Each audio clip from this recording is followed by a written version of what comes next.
gets bad on Friday the 13th. But it gets worse on Saturday the 14th. The Book of Evil! Evil?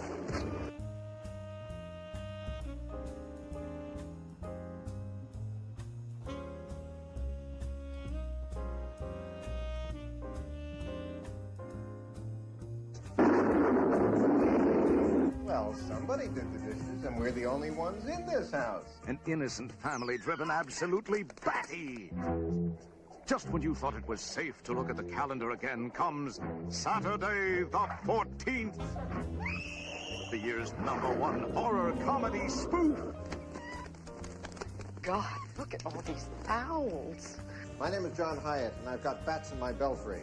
You know how many? We charge by the bat. Hold it right there, man. No, darling, keep it away. Thank you very much. I'd like to take a look at her neck. Well, if you don't trust me after 311 years of marriage... When I leave this house, there will be nothing left here to be afraid of. Every shroud has a silver lining.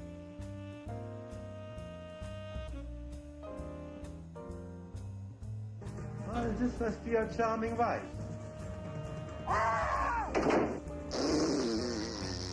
Famine. War. Major pest control. Dead! It's your chance to laugh at everything that ever scared you. Come on, Billy, quit fooling around. Give me a kiss, darling. Oh, let me just see who that is. I'll be back for that kiss. Be sure to see it before sunrise. Saturday the 14th. Hey, let's go.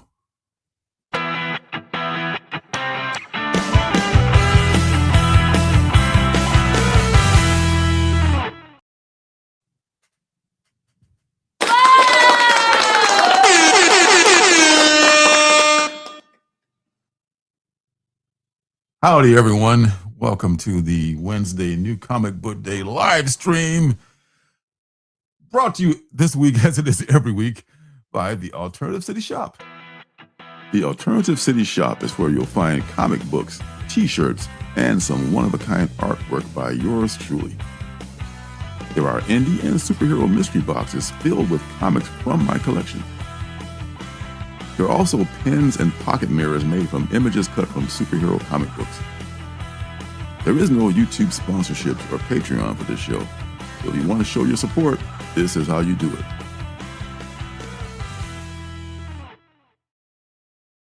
This is how you do it. Welcome, everyone. And that, as you, of course, know, is the trailer from Saturday the 14th, a spoof movie about the Friday the 13th horror movie series starring, as 80s guy pointed out, Richard Benjamin, among others. A well-forgotten classic for a good reason. And I'm joined this week by my good pal, TN Comics. What's up, Thomas? Yo. How are you? How you doing, buddy? I'm just dandy. Felix, how you doing, man? You good? Oh, he's good. He's center stage right now. He's like, That's how you heckle, man. That's how you heckle. He You inspect- heckles that way. yeah, just to make somebody inspect your butt that way. I think it needs some inspection. Oh man, what's up, chat? Hope y'all doing good, man. Hey, what's up, chat, man? How's the weather treating you over there in the Colorado area? That's what I'm trying to say. I mean, it's a Rocky Wow. Mountain, whatever. It's literally all over the place. We got rain, then it snowed, and then the sun came out. Like it's been all Wow. over the place. We're getting everything right now. So we don't know what's going on with it. We don't know what the world wants to do with us, but we're surviving. So that's what's important. So at least the snow melted, I'm thinking. So Yeah, it's gone. Yeah, it's gone. Yeah, it's All gone right, right that's- now, which is good. I'm not a big fan of snow. I don't know about you, but I could, if it never snowed again, I'd be happy. I did when I was younger. I Mhm. hated the snow. Really? Okay. And when I lived in Dallas, all right, I didn't like being cold at all. I still kind of don't like being cold. I don't like being cold when there's no snow outside. That's what I realized. Okay. That's what bugs me. But as I lived in Indiana for like 4 years or something. And that was the first time we had like a major snow. Mhm. And the snow was cool for like a week. And then after that, it's All right. it's in the way. You know what I mean? It's in the way after that. I mean, kids and dogs love snow, and people who love outdoor winter sports love snow, you know. But otherwise, that shit just in the way, man. It's in the And way, man.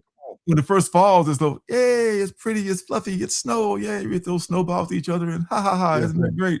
And then, you know, it gets driven in, it gets pissed in, you know, it gets dirty, it's everywhere, and your car can't move. You gotta So it's cool until you got to go to work. Then it's just in the way, man. It's like, come on, man. I ain't trying kids to and deal with dogs this. have to go to work. That's why they love snow, and you know, That's why they love snow, man. Olympic athletes. Yeah. That shit, you know. But yeah, the weather been crazy up here. I just been working a lot, trying to get books done and trying to just get scripts in and finished and put out there at some point, sometime this year. Hopefully, we're gonna get it done though. So on a mission. And booking shows, of course. You got to do that. So hey, yeah, man. Man, I'll be up there in April.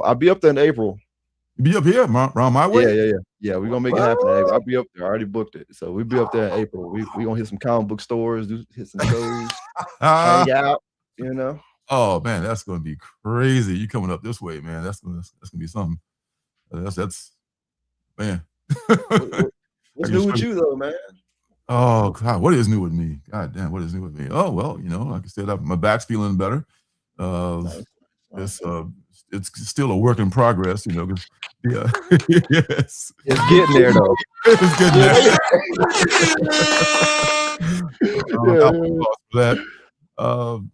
You know, I went to the chiropractor, and you know, he did this magic, and there's still some issues going on with that. But you know, it is what it is when you get to be this age.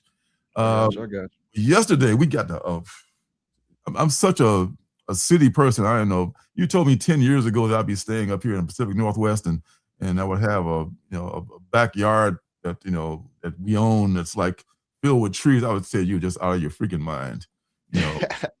So yesterday we had to have a tree cut down.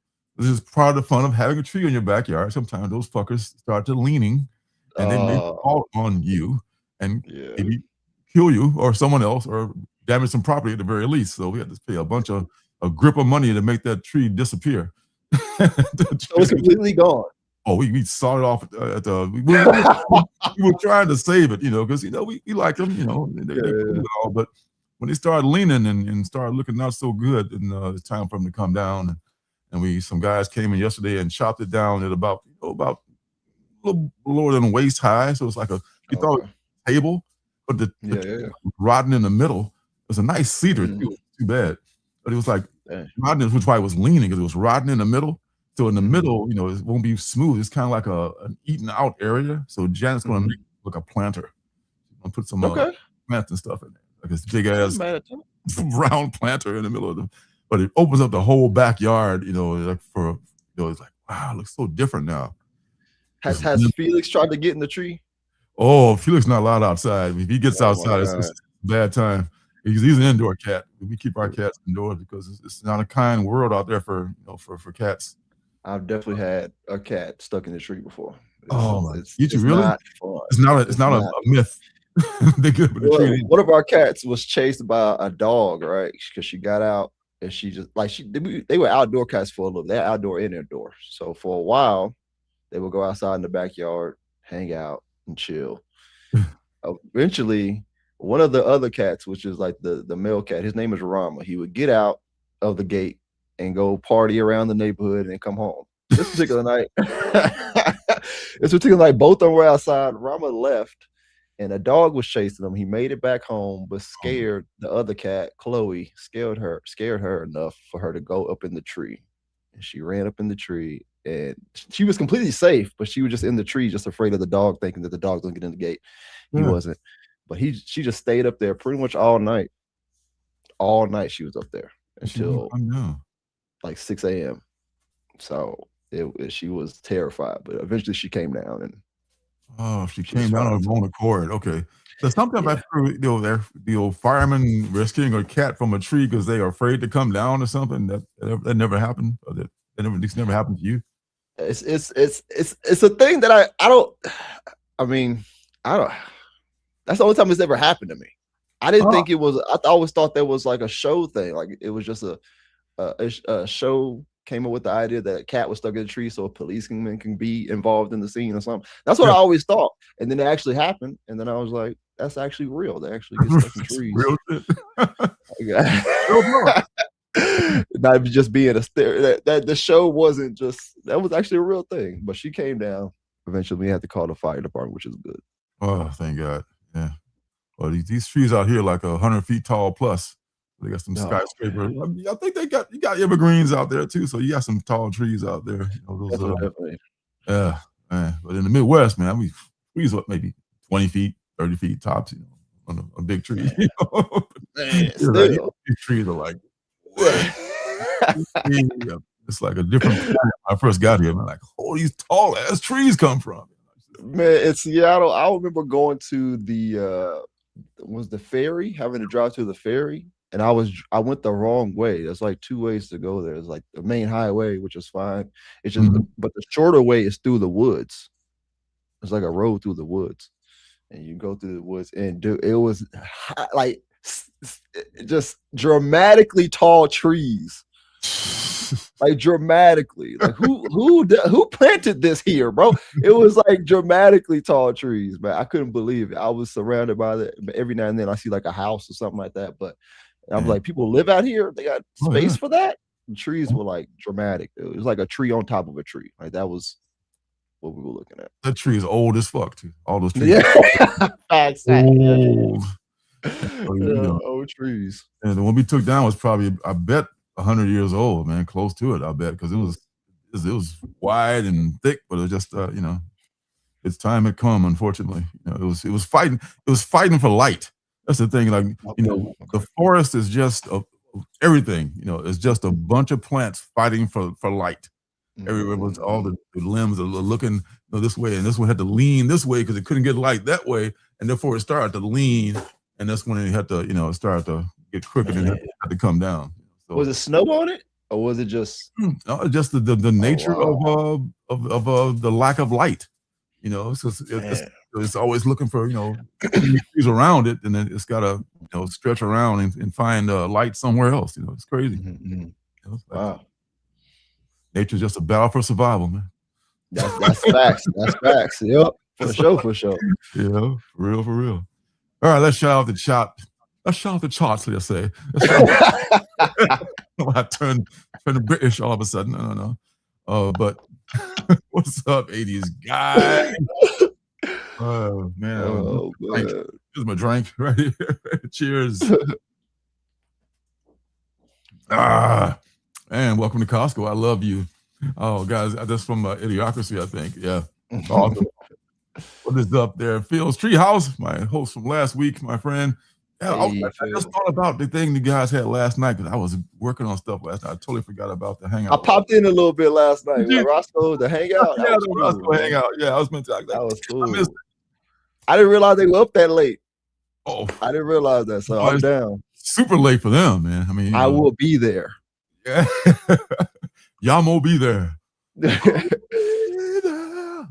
Yes, sir. Richard Benjamin, from Westworld, and there was he was in some other TV show too with Paula Prentice and Richard Benjamin. Am I making that up? I don't know, but Richard Benjamin was in this movie we just this trailer, this movie the trailer we just saw, which is Saturday the 14th, the day after. Have you ever seen that? I have not. Yeah, that's you're a connoisseur of rare and odd movies. That's facts, though. That's true. So yeah, I think it's worth a look as far as a sarcastic kind of a parody kind of a thing going on there. I remember seeing it years ago. Saturday the 14th, the day after. It was on cable forever, like when cable first had its heyday. Yeah. Always one of those movies, always playing. Like Beastmaster. Always on. Beastmaster. I did see that though. Always, yeah, everybody's seen Yes, I that. did, Every yeah, man, woman, and child has had cable has seen that. That's all over the place. Oh, the lovely Janet, the co-owner of the aforementioned tree and yard that is now more wide open. Yes, we do. You and Costco, Phil. Both things it's hard to love. Hard not to love. I say those two things is Phil and Costco. Hey, looky here. Beckerman, what's up, my friend? Hello. As the old Seinfeld episode goes. Speak about that more. That's happening, buddy. And I think that's all we got, right? Oh, yeah, I gotta be very old ones. Outdoor cats. Yeah. Be careful with the cats going out there. It's a rough world out there for the cats. And who is this we got here? Dan Amatucci. My dyslexia just goes crazy when I see stuff going on. What's that word I'm trying to see there? Okay, Dan Amatucci. Oh yeah, that was for a movie. That's a real movie. Not even joking. That's a real thing. So yeah. Alas, I've tried to find the most obscure shit I can find, and I'm usually successful. I like it, man. I like the intros, man. Every time. Appreciate you. What's up? It is Space Case. Hello again. So, all right, that's nice. Let's see, what do we got here? I got everything. Didn't have I can't think of a lot of stuff going on other than the ongoing success of Dork, which is my God. You able to pick up a copy of that? Again, no. You know, I don't know what it is. For some reason, I'm just, if they're gonna do all these prints, I'm just wait for the right cover for me to get one. Well. Yeah, but because I feel like it's definitely not a book I'm gonna sell or flip. I'm actually gonna read it and keep it, so I'm gonna get the cover I want. But they got a third print coming out. They just announced that, I think. They might. I know not this past week, but a week before last was the FOC for the second printing. And I got a couple of those ordered, so I was able to catch that right before it ended. So the second I think on Instagram, maybe like 20 minutes ago, they announced that they're doing another print, that those are going to.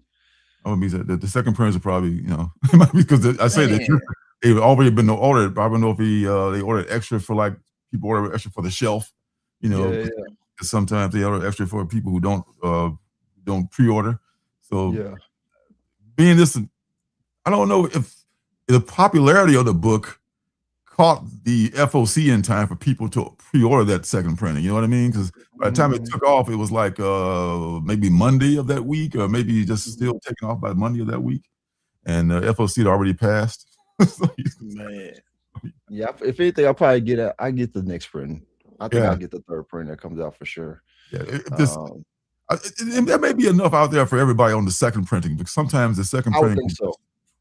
Yeah, I mean, but the thing is, I get to the comic book store late though. That's my issue. Oh, that's right. You don't get there on Wednesday. You don't get there on Wednesday. Sometimes the shit be gone by Wednesday night, Thursday morning. So I gotta order that if I'm gonna get it. So I'm assuming my comic shop is out because I gotta get some books from my comic shop. But yeah, my comic shop order is pretty good, but even they will run out from time to time. I'm sure. Yeah, because they were out of Dork. Luckily, I found a copy on the shelf at Danger Room. I was like, you on the shelf. You found it on the. Because I missed it too. I mean, I thought like when I first saw it. I mean, me and Frank, the Danger Room's owner, also saw this is going to be a book that's probably trying to be like a all ages book. It's not going to be funny. It's going to be one of those another blah blah blah. All ages. We were wrong on that one. Oh my God! I knew from the jump. I'm not gonna lie. It was something about it. I saw it for the first time on wrong.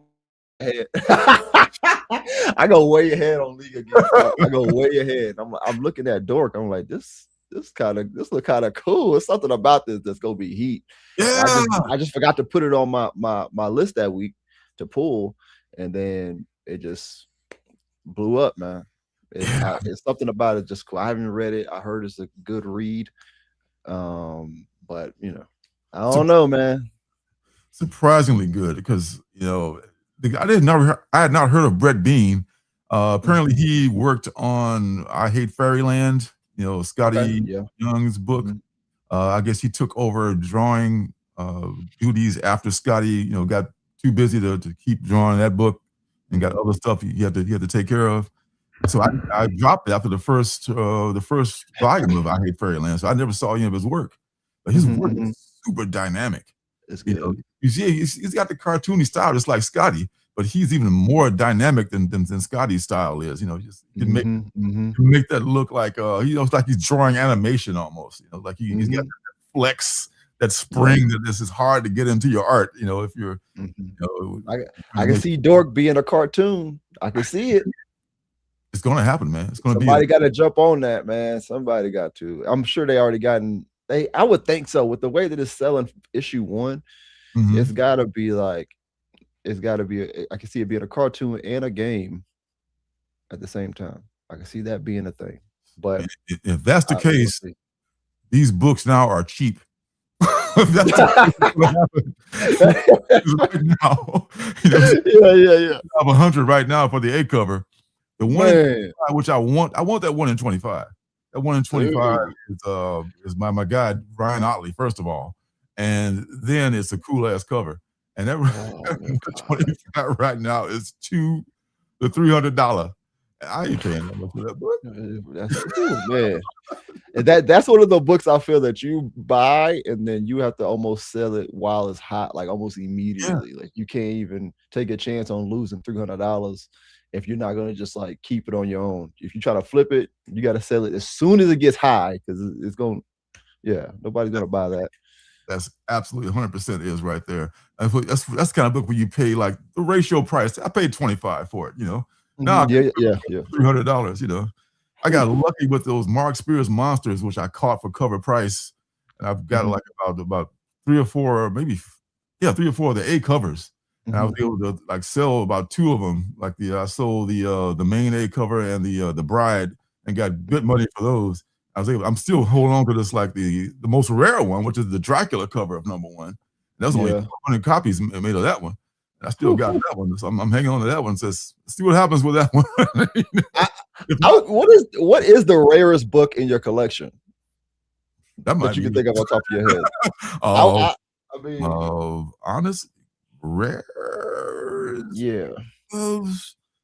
I did. I think I may have mentioned that Batman Beyond #1 before, signed by not Bruce Timm, but the other guy that drew that book.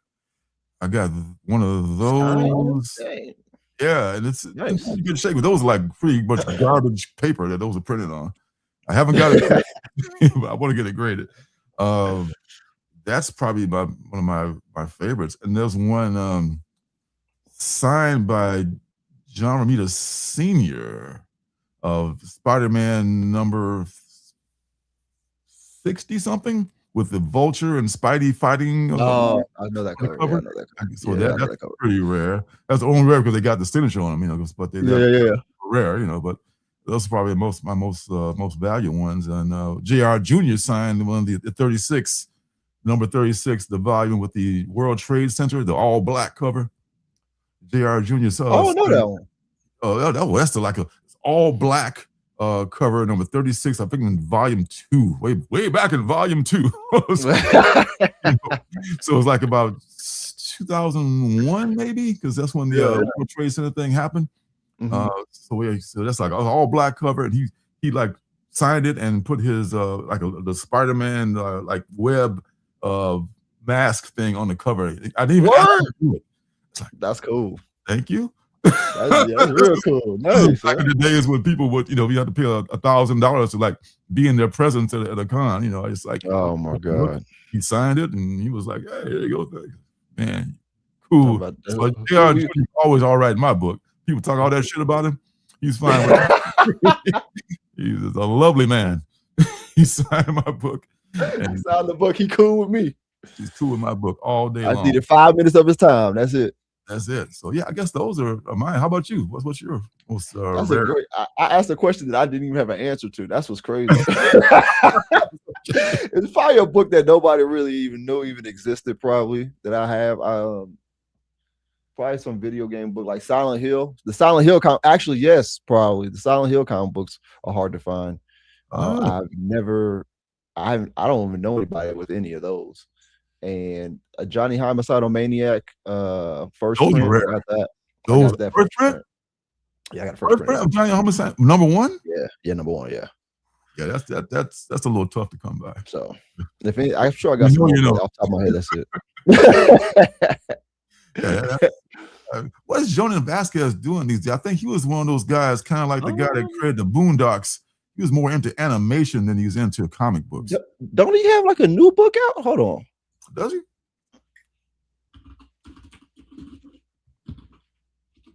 Am I tripping? Perhaps. One thing got to do with the other. Yeah, I'm tripping. Okay, never mind. Join the club. Yeah, I haven't heard it. I'm not meaning he's not around, but I just haven't. I think I still follow him on Instagram and all that. I definitely follow him on Instagram. He's really an interesting person. Yeah. His art style, one of a kind. One of a kind. Yeah. Nobody else is going to be able to duplicate that. I can't say that because there's people that be able to duplicate another style, but nobody's going to be able to just like do it as well as him. Yeah, you can spot his style if you know him. Like, he owns it. That's him. That's him. That's his thing. Yeah, that's very. That's the hard thing about certain art styles that I've noticed is that it's you can like he could draw whatever, but if you don't have like it, all it takes is just that one series or one book really to match the art style perfectly. Mm-hmm.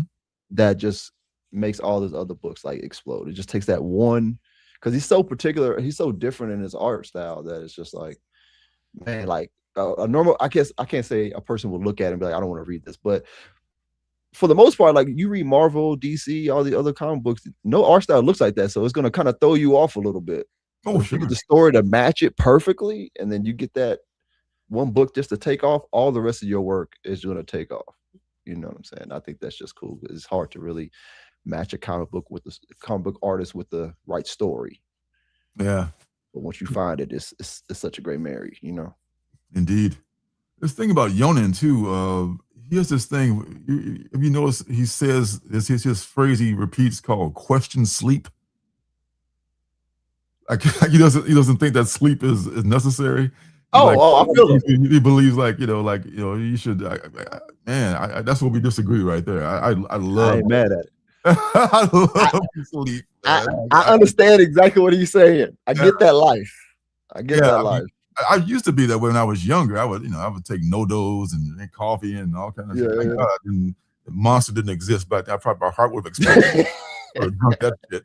Stopped drinking this stuff a long time ago. But I think creativity is something happens that night where creativity just go the height of it just goes up. I don't know what it is. That's for me personally as well. Like I get real creative at night. I don't know what it is. I'm a natural night owl already, but you know what I'm saying? I love it, you know. I'm thinking that Yonan Vasquez has got to be, by now, he's younger than me. He's probably older than... He's older than me for sure. He's probably close to your age. He's probably, I guess, in his 30s, 40s, maybe something like that. I don't know. Mid 40s at the highest. I'm like that at the most. Yeah, at the most. And this is something he's been saying for years. So he didn't just come up with this. So he's been talking about this since he was a much younger man. But granted, his art style looks like he ain't got sleep though. So oh my God, it fits. It fits. You know what I'm saying? Like one long run-on sentence almost. It's cool as hell, but it's just frenetic and it's just you can tell the homicidal maniac part is definitely represented by Johnny and his art style. For sure. You know he didn't get no sleep doing that. Yeah. So, but he has a strong following too, because it's a strong and loyal following. So, that's one of those deals there. Jesus. We finished watching The Sandman. finally finished watching Oh, The okay. Sandman. So we're done with that. Now we're moving on to something else. You can finally maybe watch Stranger Things or something like that. I don't know. I mean, But isn't Beauty coming on soon?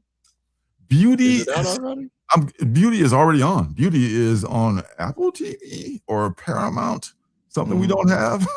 So, Okay, I got you. I'm about to say, how's it doing? I don't even know how it's doing. I've heard it was very good. I've heard it. They did a Nice. very good adaptation of it. This is, I think, Russ Bright on Tom's show said he was watching it. Either Tom was watching it and Russ wanted to watch it. Either way, one of those two were watching, and they had good things to say about it. So, Nice. very good book too. I've read only the reprint of that book. Good premise. Nice.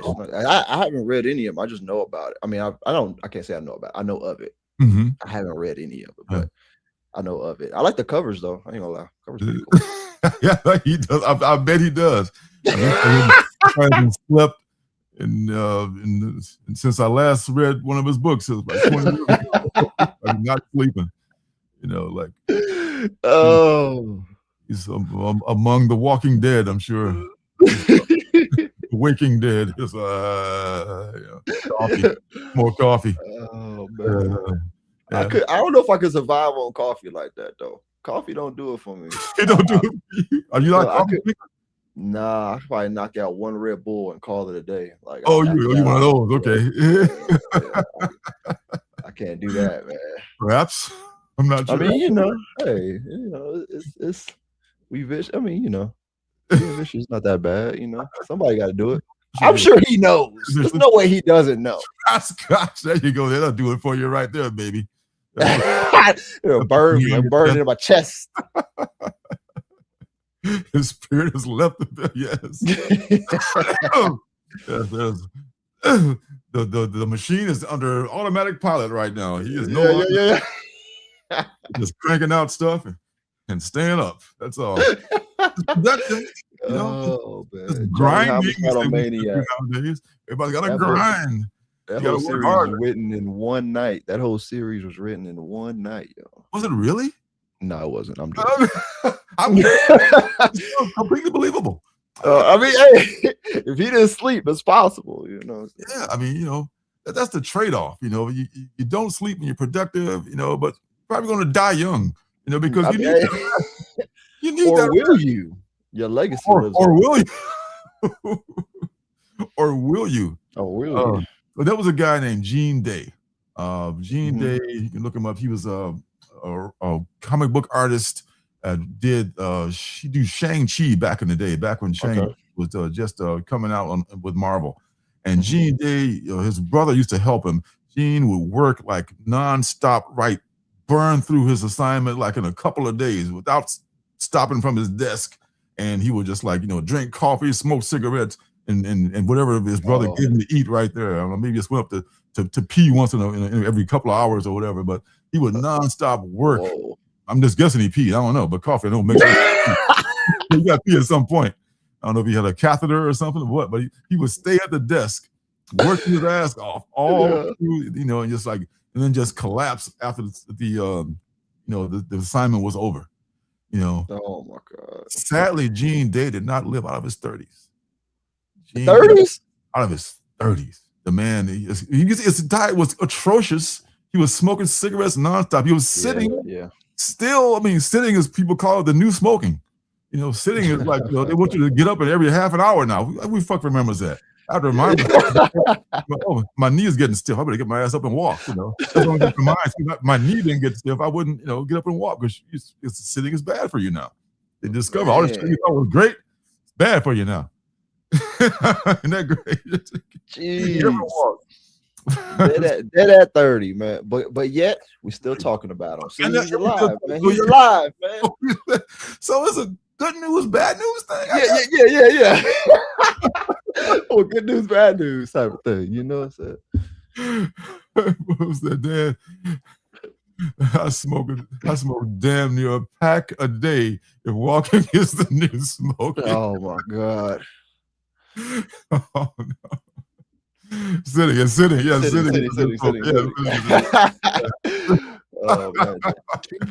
Two packs. A lot of people sit a lot, I should think I used to have the jobs where it would allow us to sit, like, in retail, Jack. Oh You my don't sit down. God. You goddamn it, you sitting down. You wasting my money. I don't pay you to sit down. I want you on your motherfucking feet every second that you punching in the clock. You got to be good. Man. Get out my face. Yeah. But those fuckers didn't know they were keeping us healthy. So the joke's on them now. Ha. We walked our asses off. Oh, I want you to look busy. I want you to look away. Yeah. I don't want to look busy all the time, man. Come on, what I'm gonna do? Listen, you just stand around like we don't want you to even lean on something. Oh, stop leaning, motherfucker. Stop.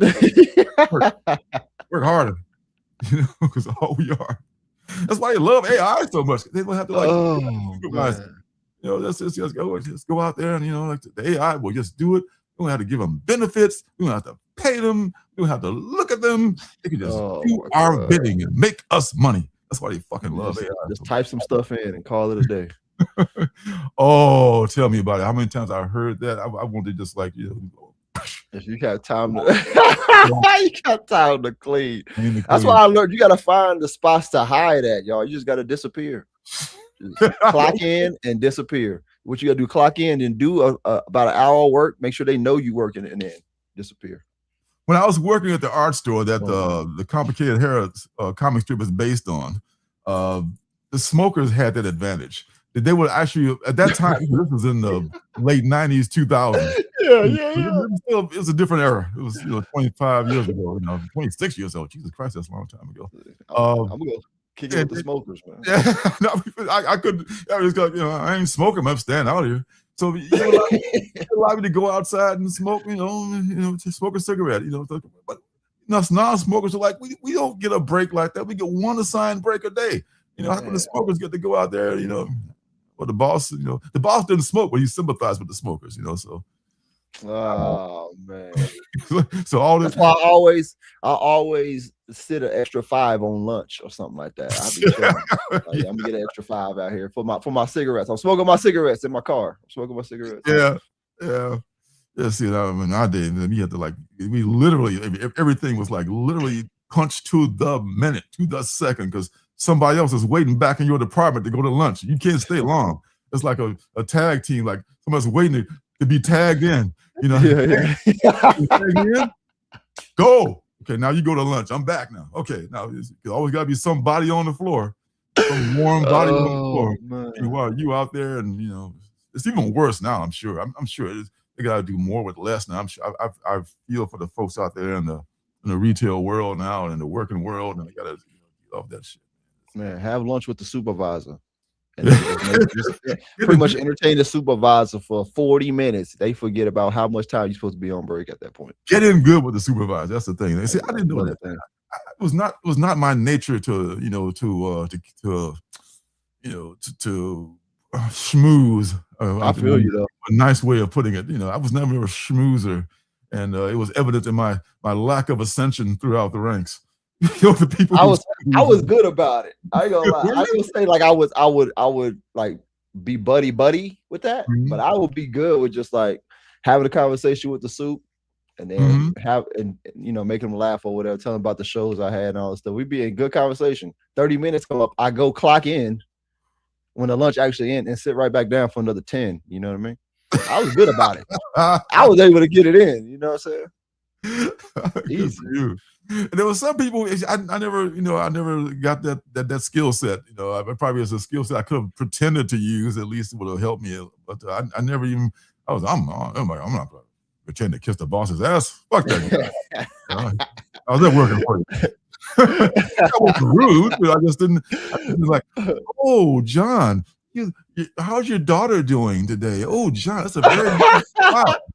Oh, well, I will say this. Luckily, I was already cool with the supervisors. Like I knew them personally in a way. I got a good run with supervisors. I would say that. Most of them are like my friends or something. So I've been.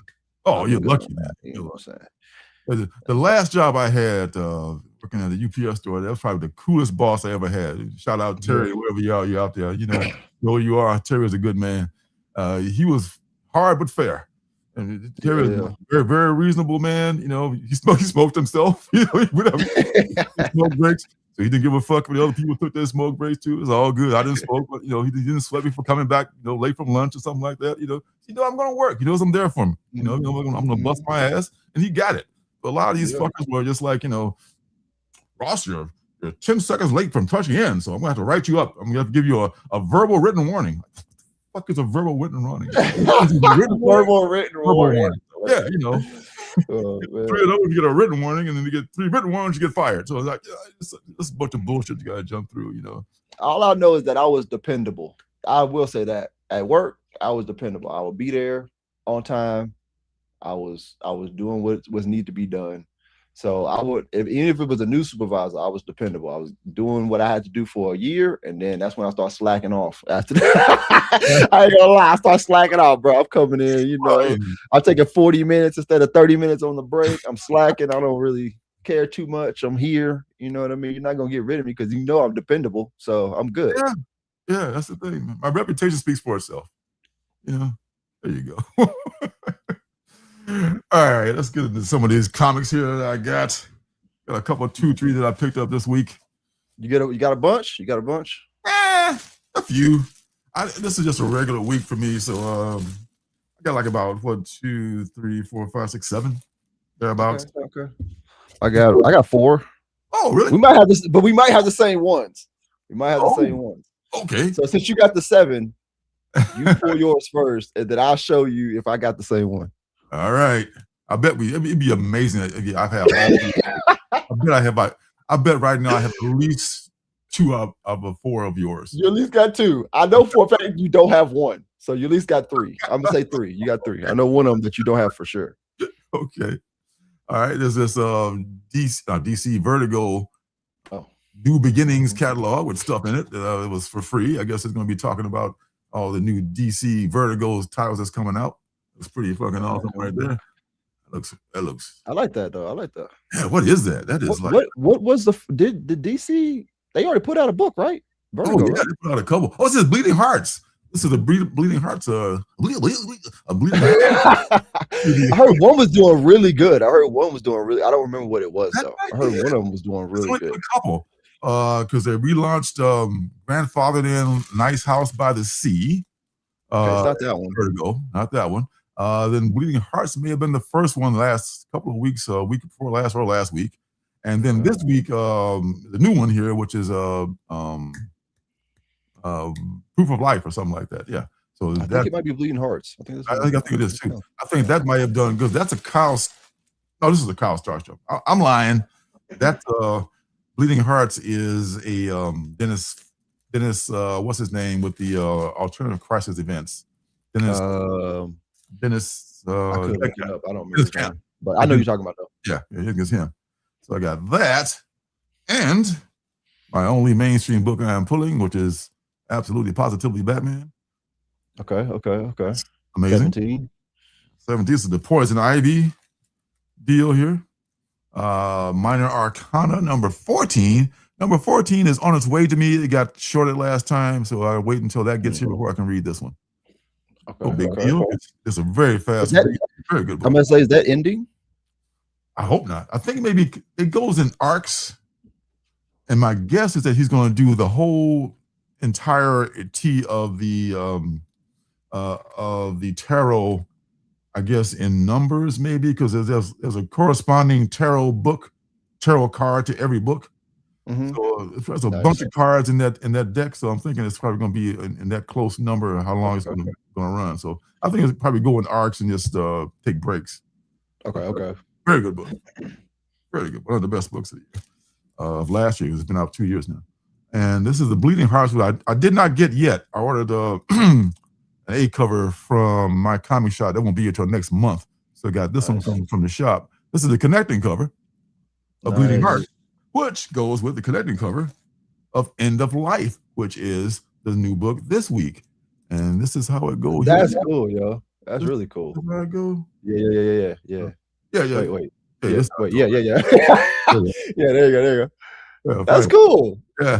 So now I'm on this shit now. Now I gotta find the Nice House on the Lake one of these so I gotta get them all. You gotta get them all now. I get them all now. Roped in. They roped you in, man. They roped you. Rope my ass in Yeah. again. All right. End of Life A cover, which is very cool. I forget the name of this character. This character is this could be good. This is Kyle Starks, who writes with if he uses his usual Kyle Starks humor in this. Usually he's very good as writing funny stuff. If he writes it into this his Hitman series, this could be something. I think. Okay. Yeah. I like that cover. Yeah, me too. I mean, it's like a virgin cover of that too. I want to say 125 or maybe it's one of those incentives. I'm not sure. Here's one I know you're reading. This is probably one Deluge. Yes, sir. There you go. Deluge. This is so good. This is so good. I still waiting on book 3. I still have not got book 3 yet. Okay. Book 3 I'm is ordering good. it tonight. I'm ordering it tonight in my comic shop along with some Shadow Man books that I've been missing. So book 3 is good. You can even read these. You can wait to read all 4 of these or 5 of these together. I think it's a 5-issue limited series. Oh, really? Okay. Oh, yeah. They go, it flows like a movie too, man. It's just so cool. It's so fun, man. It's so fun. The first 2 are just so great. I'm mad that I missed 3 because I want to read 4, but yeah, it's cool. I was kind of let down by his new series, which is Bloodland. Bloodland. Did he wrote that, right? Bloodland is a different one. The new one is from him. Oh, the Ripcord. Ripcord. Yeah. It isn't I gotta read bad. that. Okay. It's off to a slower start than the other one. You know, this girl walking through Australia looking for her sister. She's got a past. She's been in the service. You know, she can fight pretty good. Does the cover match the artwork inside the book? I'm not But sure that tone artist, but it's just a good artist inside. It's a good interior artist. Okay. I wasn't disappointed by that. Most of it just like I guess the tone of the story and the lack of more in the first issue, which is I guess something you often get with a 5 or 6. They don't want to give you too much in the first issue. They didn't give me almost nothing. You know, they gave me very little. I was like, okay, why are you walking across Australia? I mean, you know. Okay. All right. There's a ton of scary stuff in Australia right there. We should come on, man. All waiting to kill you. Always. All these things in Australia. But anyway, ladybugs are dangerous out there. Because man eating ladybugs. Crazy. And of course, the last one is Exquisite Corpses number 10. And I also picked up the one per store. If I'm ever there and that's there, I just have to go ahead and get it because, you know, I'm just that guy. And I don't know. I'm surprised they haven't done nothing with that IP as big as it was when it dropped. I mean, I think there's something coming with that. I think it's got to be because it's too good of an IP to, you know, just not waste, but just only get used in the comic format. Well, I only got 3 books left. You got the Deluge copy. I thought you would have these other 2. I would have more too. Man, I only got one. That was Deluge. Lenore. Oh, you got Lenore. Yeah, I can't. This cover is great. I can't wait. These characters look fun. Cover. I'm looking forward to it. And this has that newspaper smell print to it as well, which is great. I love this. So, Lenore, I'm excited to read that. It's a Titan book. Street Sharks, of course, number 5, IDW. I'm looking forward to this. I haven't read book 4 yet, but I'm glad I got book 4 so I can jump into book 5 almost immediately. So I'm looking forward to that. They're doing great on this series. I love that series. And the last one that I knew that you were going to get. All your books. Muppets. Noir. Come on, man. Come on, man. Kermit, a detective?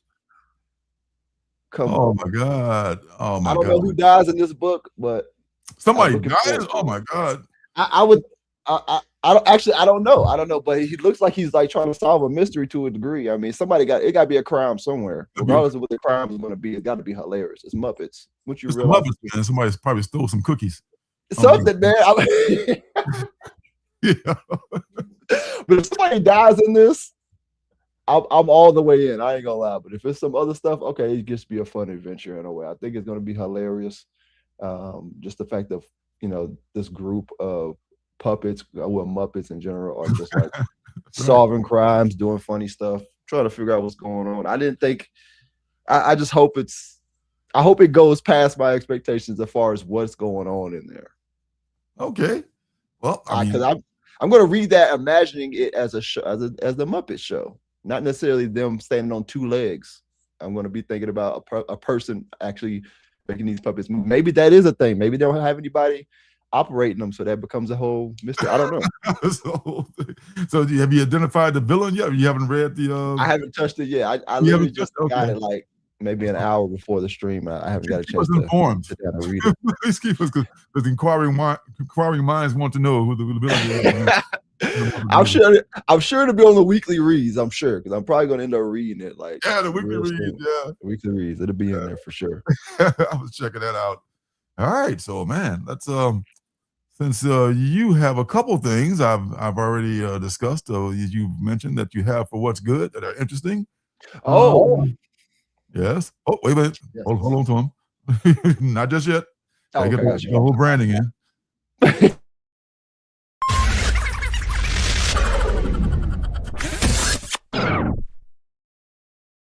is how I know how to mark the put the timestamp in too. So like, what's good starts right here. So we can There you go. All right. So you do I got like about 4 things. I think I'll go first, and then you do your things, and I could go back to all my crap. All right. So first thing I want to do is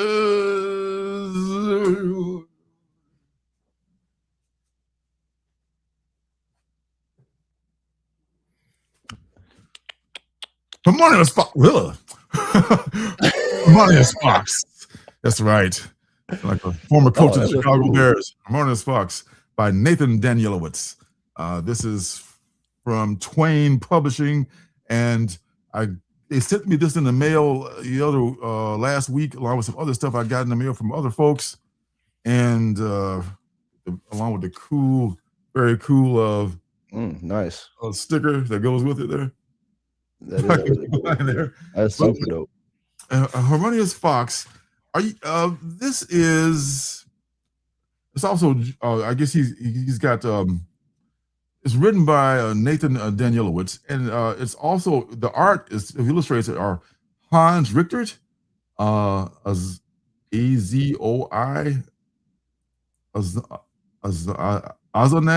Please forgive me if I'm mispronouncing that. Andrew Dorland, Orenthal Twain, Herman Ermospe, Noah Van Schreiber, and Rodrigo Vasquez are the artists who illustrated the bits of this book also. Now, are you familiar with the I Ching, the Book of Changes? No, I'm not. Okay. I am somewhat familiar with the I Ching.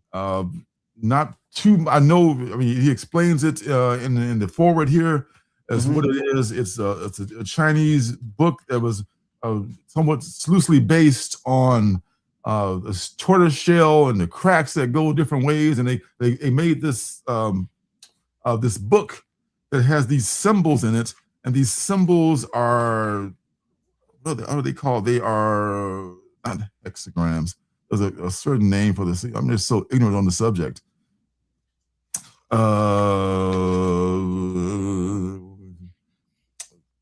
Gosh, it's a word. It's a hexagram. It's a hexagram. Okay, it's a hexagram. Okay, it's a hexagram that represents different things.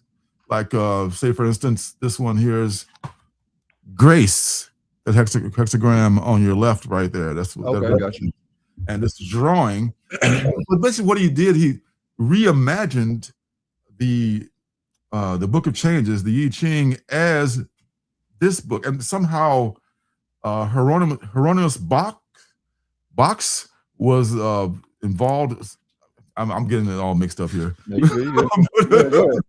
But please forgive my lack of authority on the subject. Hieronymus Box was pronounced just like Fox.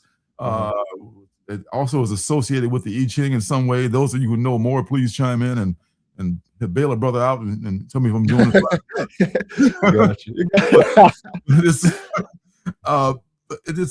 It's really a deep subject if you don't know about the I Ching. My only association with the I Ching was like Dark Shadows, this gothic soap opera that used to come on back in the late 60s, early 70s. Barnabas, the vampire, and his associate, Dr. Julia Hoffman, once traveled back in time using the I Ching. I thought, like, whoa, what? Cool. That's kind of cool.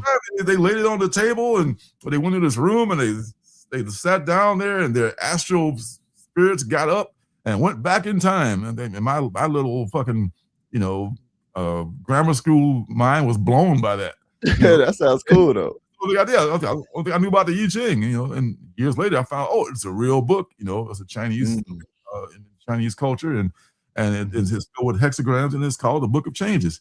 But this is an interpretation, and or maybe a book that goes hand in hand with the I Ching, because you said you can open it up to any page. It's sequential art and illustration, but it can also be taken in non-sequentially, because you can just turn to any page, just open it right up, and darkening of the light, earth above, sun, and fire below, and then there's a corresponding illustration. Wow, that is cool. Okay, on the side, see, so I like it. By all those different artists that I mentioned. So this is very cool, even though it's like a wee bit above my pay grade. Wow, I dig it though. It is cool. That's cool. I mean, it's like, this is. Is it only one page? Is it only one comic, like, strip per page, kind of? Or each page, each hexagram has its own corresponding page. You can open up. Let's see, they're all different. That's cool, man. Each illustration is different, corresponding with that, and that's pretty effing amazing. It's got like artist biographies in the back of all the artists that I mentioned before, and it's very well manufactured. Hardcover too. Hardcover, baby. That's the nice book, Hieronymus Fox. So thank you so much for sending me this. I'm inspired to look it up and learn more stuff about it, because I know I know is what I saw in Dark Shadows, and that's clearly not what the intention of that book is. But cool. It's pretty freaking awesome, man. All right. So also, other question: all the comic strips contain the fox? Yes. The fox, in some shape or form. In some shape or form, the fox shows up, because Hieronymus Box or Box, spelled like Box, but it's pronounced, it rhymes with fox. So I have to look that person up a little bit more and get more into the actual I Ching itself. So there's everyone's interpretation of the fox is that's cool, shown in each one of these illustrations. So, there you go. Man, real cool. There's something you do every day, Chauncey. Okay, all right, cool. I actually don't have any comic books specifically for What's Good, but I do have some vinyl sets that I bought, and we're talking about, it is Black History Month, you know what I mean? Which is also perfect timing, you know what I mean? I bought the Watt Sax 72 concert vinyl set right here. I think this is how many vinyls? I think it's 7, maybe 8 vinyl sets. I mean, 8 vinyls in here, and it comes with a book as well to talk about the event. If you know about Watt Sax, it's a concert that was to commemorate the Watts Los Angeles riots back in like the 60s. They did a whole concert that featured a bunch of great artists, as well as just I think also Richard Pryor was on here. A lot of people don't know that part. Richard was featured in there on here. He was. Jesse Jackson was on here. Rest in peace. Jesse Jackson. Isaac Hayes headlined it. It was a bunch of people that were just on here. It was something I had to get. I got me and my dad a copy of this. I got him the CDs, because he has a CD player. He's not gonna bust out his vinyl player. And I got the vinyl set.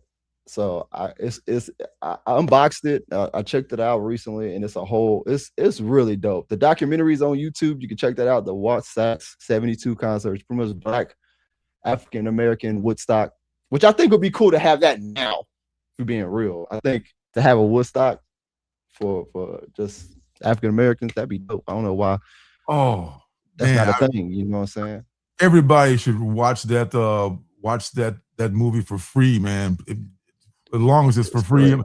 while it's free, I should say, that is worth your time. Even when you don't have, even you have to endure commercials, just deal with it, because that is an excellent. They just don't do concerts like they can't even recreate that now. They can't. That it's going to be like several days. It's going to cost like $10,000 for you to attend. It's going to be a fight there. It's going to be like all kinds of ugly shit. Nobody can be having any bathrooms. But back then, they could do Woodstock. They could do the concert was like 6 hours long, I think. That's only 6 hours long. I think it was like 6 hours. Guess how much it cost to get in? Probably what? This is 72. It costs $1 to get in. It costs $1 to get in. Every seat was filled. I think the concert, I think it was like 6 hours or something like that. It was a long concert. Yes. But it was something that was just everybody there for the moment. Jesse Jackson opened it up with his I'm Somebody speech, which is perfect on the vinyl. It sounds so, it's not like a remaster or anything like that. It's exactly no, it is a remaster. Technically, it is a remaster, but they didn't really it sounds like it's just taken from the movie. It shows some of the music in the movie as well as talk about the events or whatever of why they doing what they doing, what's the point of the concert, what's going on. But the movie has the music in it, and it sounds like they took the music from the movie and just put it on the vinyls, but played the whole song, not just half of it. Or it's super dope. You hear the announcers come on and announce them on, and you hear the announcer also telling people to you got to scoot back from the stage. Like it's a whole thing. You know what I mean? It's really dope. Richard Pryor does a whole 10-minute interview on there, which is to me a classic interview by him. I think it's really dope. So I got that. And speaking of Richard, I also got another vinyl set. As a comic, you can't go wrong with a Richard Pryor vinyl set. I got the Richard Pryor I Hope I'm Funny vinyl set. This is all his Warner albums. I think it's, let me see, 1, 2, 3, 4, 5, 6 albums on here. Whoa. This is a whole set. All 6 of them are in here. Biggest albums too. Yeah, these are great albums. I'm glad I was able to get Dark this on there. Before you got on the Warner Bros., that was probably on the one of the indie labels. I don't think so. Yeah. No, it's not. Yeah, Crap was one of those early albums. Yeah, it was. Fine. That's super. Damn, man. Being able to have this, man, I saw it and I didn't even question. I saw both of them at the same store. Didn't even question it.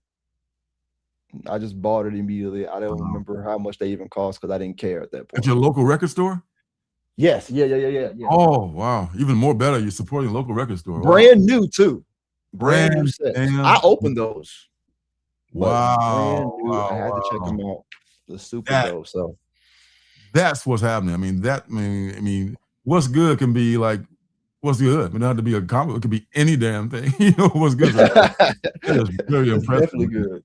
Oh my God, that is so cool, man. That was back when the golden age of concerts, man. Oh man, soul. R&B. Watch Stax. The funk music. Oh man, and I'm listening to the funk music to write my new comic book. I feel like we talked about that already, so it gets me more in the vibe to just write it. You know what I mean? So very cool. Great. That is awesome, man. That's awesome. Oh yes, thank you, Janet. Each thing consists of 64 hexagrams, each representing different situations and their interpretations, and has been used for thousands of years for spiritual guidance and insight. And you play your cards right, you can go back in time with it. If you line them up just right on the table, you can travel back to the 1800s and come right back if you want to. But Barcades, yes, sir. I haven't listened to that podcast. I haven't listened to that episode yet. I'm looking forward to that Questlove episode with James. I'm looking forward to it. I have not heard it yet. It's one of the surviving members of the Barcades. Oh my God. Yeah. Also, some of them passed with Otis Redding when he crashed in that plane. So it's a surviving member of the Barcades, man. Man, funk music, man, it's such a it's a genre that I feel like will never get the respect that it deserves. It doesn't.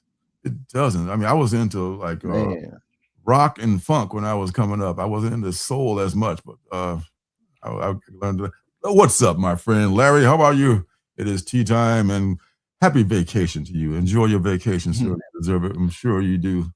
Work hard. We're just talking about how hard they make us work. A little time to give us for breaks and stuff. Yeah, we were definitely just talking about that. That's For real. Casey, can't say in the Sunshine Band. Listen, I actually got a love for KC and the Sunshine Band, even though he's not really a funk, you know. Do you really? You know, I mean, when they came out, I mean, I had their records and shit. You know, I ain't gonna lie.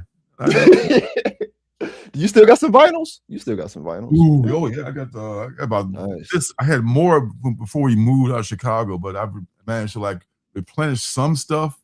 I regret, getting rid of some other stuff. I had no idea how tough they were to find again. Some of them, really? That cost that much now? You get George Clinton mad easy, but it's certain stuff that you can't just pick up because George Clinton is just like the king of funk. He gonna be everywhere. They did so many reprints of those, represses of those that you just find them. Yeah. Oh man, there's some out there you're gonna have an issue. Oh yeah, you have a hard time. Speaking of Black History Month, this is also sent to me by Dr. David Washington, and it's called "The Black Defender: The Awakening." I should say. David Washington. I feel like I heard that name. You may have. If you're on Instagram, I mean, he's on Instagram. His book has got a lot of respect and a lot of accolades on it. And some people have read it and then talked about it. And the character like Billy Blanks has a pull quote on the back of it. It talks about this. Billy Blanks, for real? Blanks, Tybo, word. Oh, okay. Billy Blanks. I'm happy, really, thanks. As M.F. Doom would say. And this follows a man who is a very accomplished Black man in this city. What is this city called? What is the name of the city? It was God, I forgot the name of the city, but it was it don't matter. The name of the city is like a DC city. It's made up the name of the city, and he's a professional. He's got a wife who is they're trying to have a baby, and he's also he's been a lot of things. He's been in the service. He's a PhD as well. He has a lot of accolades that he has done in his life, and his wife and he were trying to have a baby. They're just living their lives and stuff. And he has also a friend who is a doctor as well, but she's more of a scientist. And this scientist has created some things like this armor that she's about to try to sell to the to some weapons manufacturer or something like that. She's building it for that. But then when she finds out that he's gonna like start, because he's also a martial artist, this doctor also. So he decides that he's gonna start going out and fight crime. And she said, "Oh, well, I got this thing. You can wear this suit, this prototype." So he puts on the prototype. He goes out, he starts kicking ass and stuff. And then his wife, I think she is a reporter. Oh, wow. Okay. So she's like also digging up stuff on these people, and she gets in trouble, and they kill his wife, and make it look like a drug overdose. She's found in this in this rough neighborhood, quote unquote. Overdose of drugs. Like, oh, what a shame. It turns out she was a junkie after all. She's just smearing her name, after she died and everything. And this shit fires him up even more. And then that's when it really takes off, because the first half of the book is building up to all that, but the second half of the book, it really takes off. He starts kicking ass all over the place, which is really the fun part, like Black Batman almost, and he's out here doing all this stuff, and it ends where it could actually continue to be another, a sequel could be to this, of course. And, it's really well done. I mean, this, because you see a lot of people who, first time writing. I don't know if it's his first time. Yeah. I'm just putting. I got you. This man could have a list of books out there I don't know about, but it's my first time seeing it, and it's perfectly written and just so well. And the art, I forget who the illustration is. Zingis Sazbatalov, I believe, is the name of the person who was the illustrator. Art looks great. Let me see if I find a page I can show without the. For here is a very professional looking, great looking book. And I appreciate you sending me this, Dr. Washington. And let me see that page. What's that page right there? Which one? I missed it. Oh yeah, that one. This one? Yeah. Oh man, okay, cool.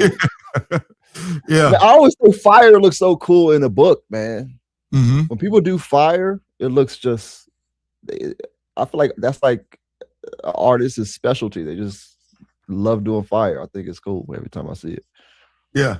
I mean, I did guess who the bad guy was, but then there's more bad guys coming up, probably for the next issues and stuff like that. Okay. But I just got to look. Oh, okay, I was right. That's who the guy is. But man, it's a very, very fun read, and it's a good message in there too. It talks a lot about the things going on in the community, and that how we're being screwed around by by lots of usually the billionaires. Yeah. Oh, it's some evil billionaire. When does it take place? When? Yeah, the modern day. Oh yeah, definitely in the present day, for sure. Nice. Like I said, I remember the name of the city, but it was an imaginary city, but very much real shit that's going on in the real world. So man, absolutely a great book. Black Avenger, the Awakening by Dr. David White. There's a biography of Dr. Washington on the back. Man, he's a badder mofo than the character in here. Just based on you, Dr. Washington. Dr. David Washington is a veteran of the U.S. Army and an award-winning author. He is a winner of the International Book Awards, New York Book Festival, Los Angeles Book Festival, and San Francisco Book Festival. He has an MBA from Webster University, MSA from Central Michigan University, and a PhD from North Carolina State University. He also has a law degree from California Southern University, and he's a licensed attorney. Dang. What are you doing with your life? That's what I'm saying. All I'm doing is trying to pay the water bill. That's all I'm doing right now. That's all I'm doing. I reminded of David on that one, man. Dr. Washington, right? His name David Washington. Shout out to Dr. Washington, man. I reminded of the old Living Color routine. The East Indian family. Hey man, how many jobs you got? Man? You got 3 jobs, you lazy bum. What are you doing? I got 10 jobs. I got 10 jobs. Yo, man. So there's that. So what up there? That was nice, man. What is this? Mark's musical session. What's happening? And K-pop. What's up? K-pop. What up? What up? Oh man, that's just my people do. Hey, I didn't do it, 80s. I didn't do it, man. I'm just here, man. I'm just here, man. I'm sorry. Oh, I'm sorry. I'm sorry. We're gonna make that to a reel. That's gonna be the reel. That's gonna be the clip, man. I'm not trying to stereotype or anything. The last person to do that, Oh my gosh. All right, so so that's my nice. Part of it. Some other person sent me some stuff last week too, but I didn't get around to that because they sent me like this 4-volume set. I didn't get a chance to finish that. And today I also picked up this. Last few weeks ago we were talking about Do Not Disturb. Yeah. And this particular cover in particular, which I could not find on mycomicshop.com. And I was fortunate to talk with Mr. Gerard Hunter Rowe, who is the artist on here. Oh, he's actually one of the created and co-written by. He's one of the creators. Excuse me. He's one of the creators, and he signed it. That's very cool. And art by David R. Flores. Is and this B cover is, who is the B cover by? I think that the B cover is by the same person. I think. No, I love the A cover was cool too, cool. but the B cover is like super nice. Yeah. Thank you so much, Mr. Rowe, for sending me this book. I appreciate you, and I will get back. And next week, hopefully, I'll. Is Invader Comics on my comic shop?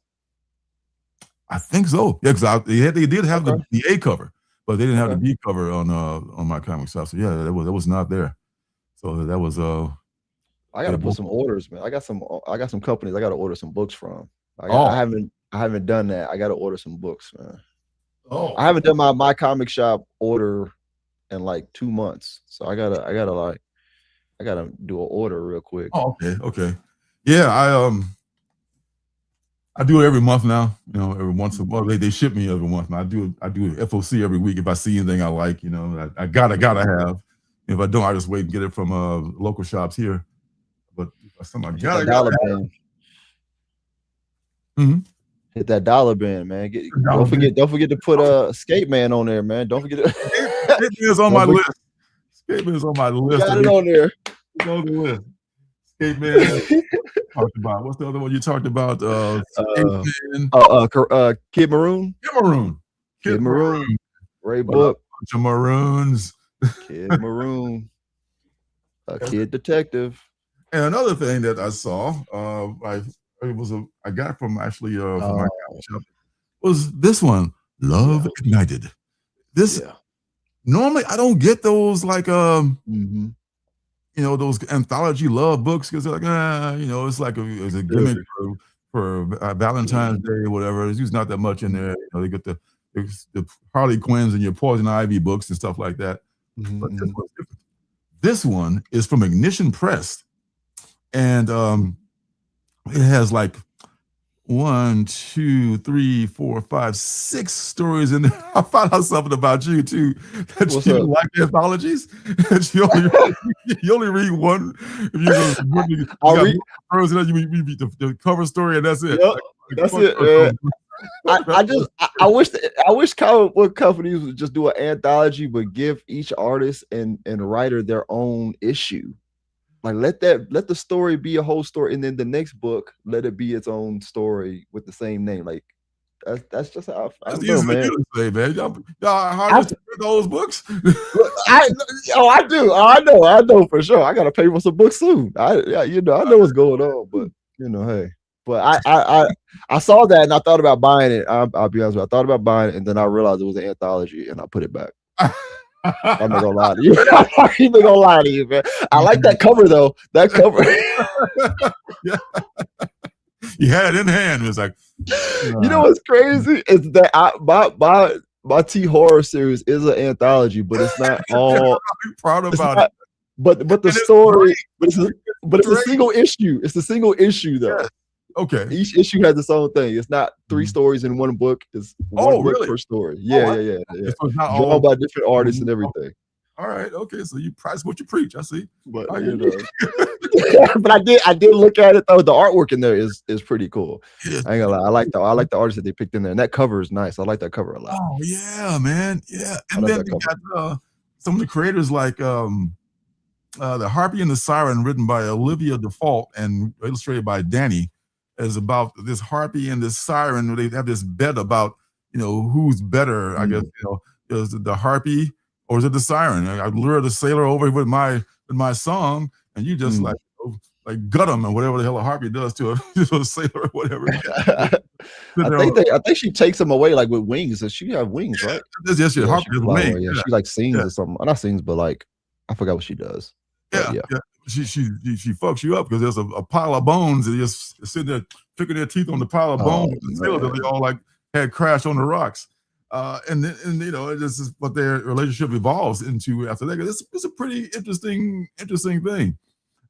This Home Sweet Home, which is written and illustrated and lettered by Sugar May, one of my favorite names here. Okay, I like that name. I ain't gonna lie, that's a cool name. Yeah, and Sugar May's style is very unique.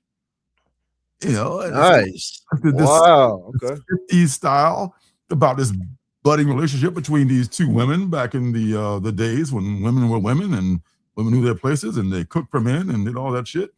Well, this is a very good story about that era. It doesn't. How many pages is the story? About 5 pages. About 5 pages or so, like 1, 2, 3, 4, 5, 6, 7. Like about 7 pages for that Sugar May story. They average about that, maybe 7 pages too, because when you divide the 6 stories about 7 pages, it makes about 48. I'm not real good with numbers, but you know. I got you. Enough. I want you to know, written, illustrated, and colored by Rosa Ekdahl. This is a hitchhiking person here, you know, there. So that's a very very cool story about a hitchhiker. And then there's this space story, which is the next one, like living in a satellite fantasy, written by Jamie S. Rich, illustrated by Bayan Kubras. That was very cool. That was like these people like on these long space voyages, like years long, and they're all by themselves, but they only communicate, you know, visually or actually audibly. They have like long phone conversations they're having with each other. Meanwhile, they're in different parts of the satellite and in different times and shit, and how their relationships work and how over time that just works on their, you know, on their psyche. It's a very interesting thing. Like it's I can dig it. And the other one is by Chris Burnham, written story and art by Chris Burnham, called You, Me Again. This, oh my God, this is involves autopsies and stuff like that. Wow, okay. I don't even want to, I don't know if I can even show some of this stuff, but it's really gory. This thing I would say about Lorenzo, man, he would sell me on a book, man. I put that book back. I'm like, I at least should have gave it like a couple pages to read right now, man. I think you have enjoyed it. And the last one, selling me on this book, man. You're welcome. Written by Patrick Horvath, illustrated and colored by Morgan Bean. The last one is Lover's Pact. That's what Patrick Horvath is, of course, Beneath the Trees When Nobody Sees. Okay. And that is the last book in this, the last one, because that's an extra one, there's a preview in there also in the back of a different story. So there's some other things. And this is every one of them is a love story of some degree, you know, as every community is represented, you know, the LGBTQ plus is represented. Everybody is represented in here. This is a surprising book. I mean, this is an annual series of number 2026. Which story is the cover story? Is the cover of the? I think the cover story is just symbolic. I mean, the cover is a symbolic thing, like, you know, two lovers, you know, meanwhile the city is burning in the background and shit like that. You know? That's cool, man. I like that. Man. So it's from Ignition Press. You know, this is a new publisher. I gotta tell you, this is Ignition Press, baby. Again, yeah. There's even some like code on the back, some number we can call it. I mean, maybe you can unlock something with that. Maybe, yeah, they've been doing that. I forgot. I think they do that with all their books. No, yeah, Ignition Press been doing that with all their books. They did it with the Deluge book as well. They put these numbers on the bottom. I still don't know what they exactly did. Unlock your store. I think it's just a downloadable copy. I think. Oh, that must be what it is. Okay, well that's even cooler. You don't have to like pull a sticker off and make it be an incomplete comic like Marvel makes you. Like, oh no, I can't tell. You got to choose between the digital copy or keep it as a complete comic. Oh my god, man. Fuck you, Marvel, so hard. Harpy lures with enchanting songs, charming to approach, and then it attacks, often killing them. But this is kind of the siren. The siren does the same thing. I don't think that they let the rocks do the work for them or something like that. But maybe the siren, the siren just calls them into the water pretty much, and they just pretty much drown themselves for the most part. And the harpy takes them off, and she flies off with them. But there's a book called Sea of Sorrows. I don't know if you know about that. That's a Ooh, That Image. I think it's an Image book. It's a great book. It's a book about a cyber. That's a few years ago, man. That's a callback. Yeah, I love that story, man. Yeah, you can find this series. I bet you can find this series like in the later in the discount bins or whatever. You can find that. Maybe there's a trade, but that's maybe that's a good story. Book. I remember that. Yeah. It's an anthology fan right there. Hey, that's all I mean. I'm a big horror fan, and horror anthologies. I mean, that's what's weird. I like horror anthology movies, but not books though. I pass completely on books. Like I just can't get with it. I don't know why. Wow. Well, hey, each their own, Yeah, that's true. Yeah, for sure. What up, Mike to Bradley, sir? You're never late, sir. Whatever you get here is just fine. Hey. Whatever you get here is all good. And the last thing I want to look at, Bloodland. Bloodland been sitting on the to read stack for a long time. Know where the hell I got this copy from? But Let me know how you feel. I haven't read mine yet. I want to know though. I have not read it yet. I haven't read it yet, man. Oh God, I'm curious though. I've heard some things. I got to see what you think, man. Okay, this is another Ignition Press. Go figure. Another Ignition Press, written by B. Claymore, art and colors and logo and cover A by Mac Chatter. So he's what you see on this cover here is the art you get inside. Nice. Good art going on right here. Bloodland, it says America is collapsing, and then there's the matter of the vampires. So, wow, okay. So it's like a lot of shit going down, Like imagine, So in about 7 years is what you're telling me. Yeah. So imagine kind of like the shit is going on right now. We're throwing vampires. I Am Legend. Okay, get ready. I Am Legend. So man, this just like shit has hit the fan, as you can see here. There's like snipers on top of the White House and all kind of shit, man. The blood splatter on that page is nice. I ain't gonna lie. Oh yeah. Shit has gone south, to say the least. The vampires have taken about the vampires. maybe there's vampires in the Epstein files. I don't know. They are the vampires. Maybe we're holding that back. You can't let that out. That's redacted. Yeah, everything else is out, but that's redacted for sure. Like a page that looked like fucking Book of Changes hexagrams. Oh my God! Just lines and lines and lines and lines. Where's that comic book at? Put the Epstein files on FOC. Oh God, for real. It's just this woman that wakes up. This woman wakes up. She's in some kind of a fucking. I'm not sure what she is. She thinks she's just given birth. She doesn't have. The doctor knocked the IV, which was keeping her doped up, out of her arm by mistake, and she woke up like, where am I? And she started walking around like, in her hospital gown, like, where's my baby? Where am I? And she comes upon, this horrible sight of a vampire feasting on a human, and she managed to escape from that, and it goes from other aspects of the resistance. There's a resistance being led by this guy named what's his name? He's a former NFL quarterback named Son Cassidy. So imagine like if Tom Brady is leading the resistance. It's like, this is what's happening, in the world right now. And he's just like, he's a bad mofo too, boy. He's like, some guy was like, part of the he was like a sellout to the vampires. He just assassinated. It's cold-blooded. Just walked away. Leave his ass out there for food. Don't even bother to bury him. Fuck that guy. He's a bad dude, but he's working for the resistance because he knows what's happening. He knows the people who are behind all this stuff. And this is a good book. This is okay. I'll definitely be picking up the sequel, which is I guess out now. Either out now or coming out real soon. I don't know. Maybe it'll be. I don't think it's in the preview, but it might be. Could be. I didn't see it on the shelves when I went today. The next one, so it's probably coming out like next week or something.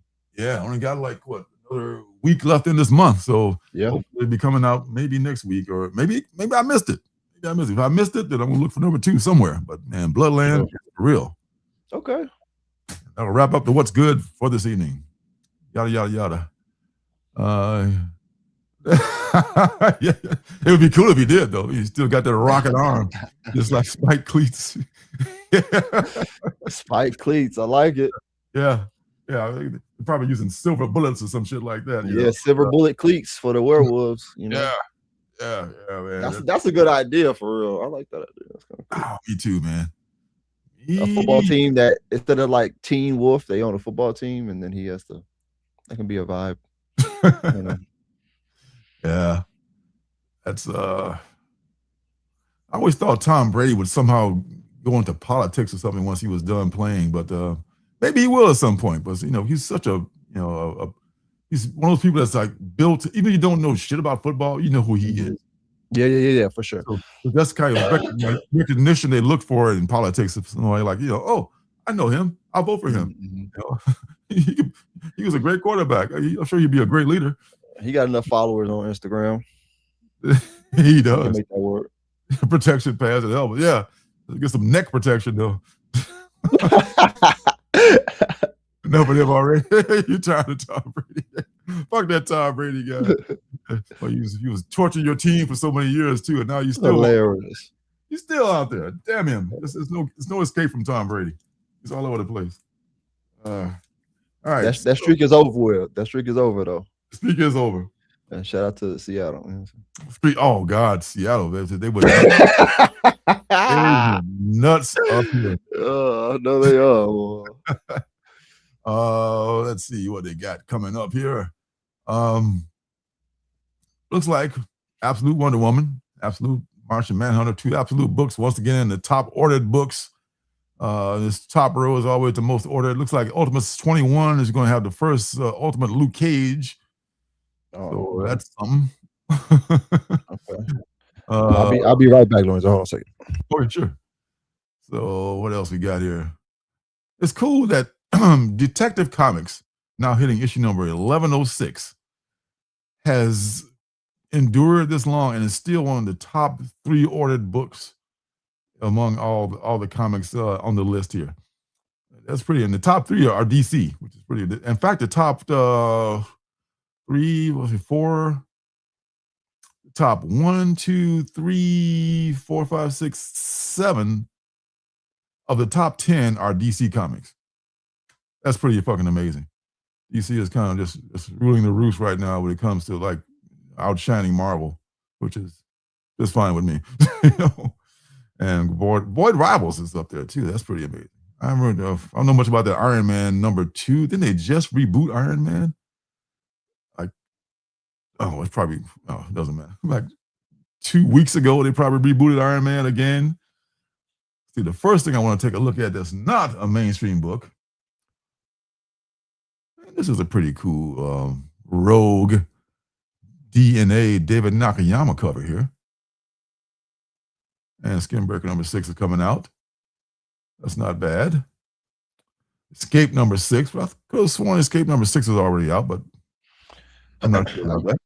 Are you still reading Skinbreaker? I am. I'm probably going to just let it stack. It's one of those books that's so easy to read. I can just get through the whole. I know it's an 8-issue series and it's going to be done with number 8, so I can just blow through the whole series once it's all finished. But doing that, your camera's froze, Lorenzo. I don't know if you know that. Oh yeah, I mean, yeah. It alternates between sometimes you were freezing for a little while, then now I'm freezing. So it usually freezes when I get small, and I get small. I'll start moving and maybe it'll wake up again, but sometimes it'll just not even wake up after I do that. So I know if I do the shorts, I'll put a short out, and the short it's me talking, but I'm not moving at all. It's like just I'm reading something off the screen, and so I'm a ventriloquist. I'm just a dummy. Take it from me. Escape number 6, a Power Fantasy. Power Fantasy, I want to say, is, if not coming to an end, we'll know when it comes out. I feel like you said that last time. I know. I think okay, then you win. Let's do a fight. I mean, that's not a lot to give away there, but and someone down here in discussion said that it's not going to be the final issue, they don't think, but we won't know until we get this issue here, number 17, next week. And we won't actually know. We kind of, I don't know. stay tuned. Stay tuned. It's a damn good book, whether it's coming to an end or not. Stick around and keep reading Power Fantasy. If you're not reading it, get the trade and catch up on it, or at least see if you like it. Get the first trade. And I'm going to take a look at for the first time in a long time, a non-indie book, which is this one, The New History of the DC Universe, The Dakota Incident. The Spaghetti Incident? That is the Spaghetti Incident. It was actually an album by Guns N' Roses, which features a song by Charles Manson on it. Fun fact. All right, that's it for a while. The new DC, so appropriate for Black History Month. The Incident.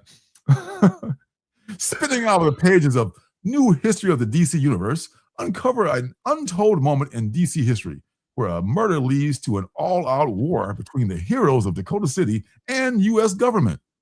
As their home becomes a battlefield, what must Static, Rocket, and the others sacrifice to keep their loved ones safe? But as heroes fall in the past, the stage is set for their return in the present. 48-page, $5.99. I think that's that look cool though. That I ain't gonna lie. The right side of that cover look fire though. I ain't gonna lie. It does, man. I like that. The Dakota Incident. Yeah, I mean, this is Stephanie Williams. Hey. Williams. You know about Stephanie Williams? She writes Street Sharks, yo. Oh, yeah. Okay. And she write what is it? Madness Roots, I think is what it's called. Root Madness or something like that. The Roots of Madness. She wrote that too. Which is I want to say it's an Ignition Press. Yeah. Okay. Yeah, and I saw it, and that's kind of an all ages book. Is it? Yeah, I mean, because it's written in that kind of a tone, whereas you can read it and as an adult and not be insulted by it. Okay. Yeah. So I'm pretty sure that is. Hey, what's up, Willie? Good to see you, sir. Don't do it, man. Not with that money.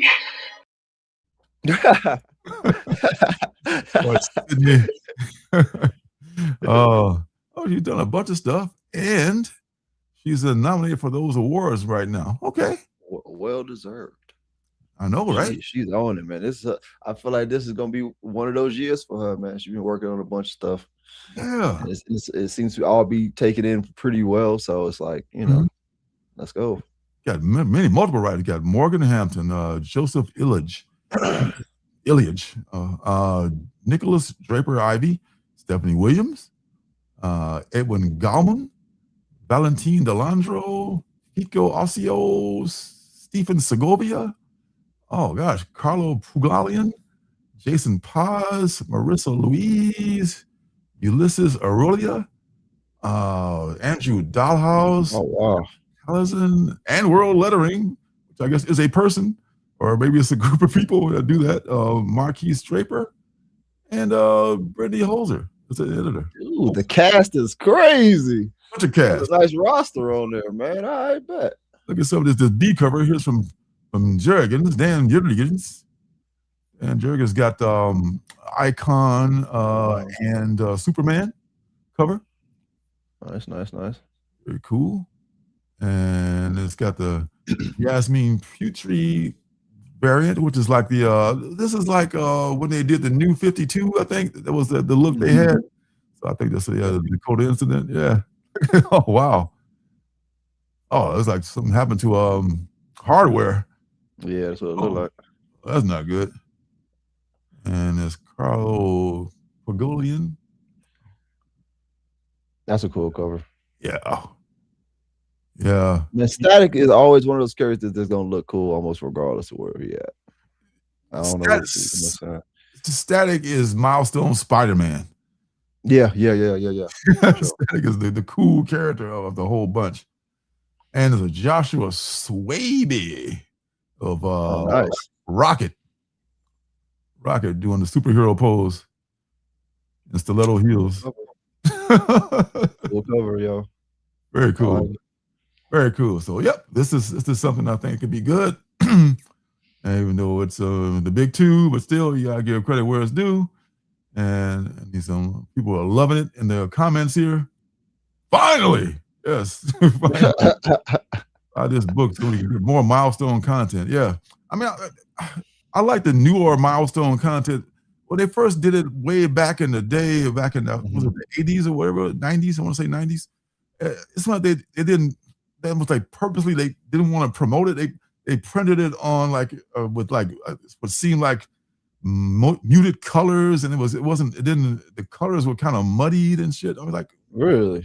Yeah. I mean, you look at some of the older ones. Maybe it's just me. I mean, they could have used it. Maybe they want to go a different color palette from that. Yeah. I like the books from that era, but it didn't. For me, they just didn't look as cool as the mainstream DC books looked. Yeah. But maybe I'm just being overly paranoid. You're speaking the truth. It's cool.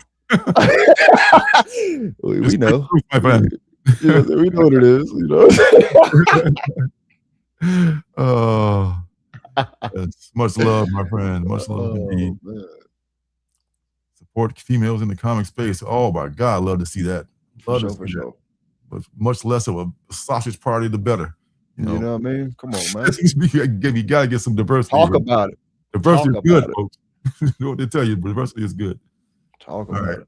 All right. So next one we're gonna take a look at is where is that one? Did I pass it already? No. Man, that Phantom of the Opera, man. Oh my God. By the way, Capes number 4. Capes number 4 is good. Oh, Capes. Okay. Yeah, Capes are good. I know you read Capes. I am reading Capes, but Capes will have new content until issue number 7. That's when Capes number 7 comes out. That's when I'm really gonna. What you mean? I mean, it's new content, but it's remastered new. But the number 7 is gonna be like new stories and. Okay. Okay. So it's gonna be like it's still it's new to me because I haven't read it before, but I think it has been out in some form. I think this story we're reading right now.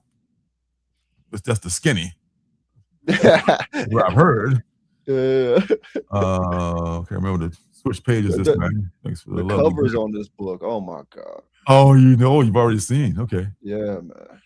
Horrifying. New visual of the story you only think you know. After a series of violent crimes racks the Paris Opera House, Christine Dubois' career is in chaos. But the show must go on, and Christine will discover that no one, especially the mysterious voice whispering from the eaves, is what they seem. As an old friend returns to investigate these surprising attacks, Christine will find out there's no escaping the Phantom of the Opera. The superstar team of Tyler Boss, who do bad things, and Martin Simmons, Department of Truth, present the shocking new horror series of 2026 that will thrill Phantom of the Opera fans, new and old, with a twist no one will see coming. Good enough. You Do Bad Things I ain't gonna lie, it let me down at the end. But, It's cool. It's cool though. It's cool. You know what I'm saying? The cover art on all these covers, dude. Oh my God. Talk about Joshua Middleton, man. right here. Jeez. Leading off. Oh man. This is cool. Now, apparently there's been, I was more familiar with the Lon Chaney Sr. Phantom of the Opera, which was like from the 1920s. Apparently this one is more inspired by the Universal, which came up with, I want to say, Claude Rains. Claude Rains, who was also in The Wolfman, I want to say. He was which is a good movie, by the way. Oh, yes. Oh, yes. Love those movies, man. Oh, Universal monster movies are so classic. Those are my favorite monster movies. Dude. Some of my favorite, that's for damn sure.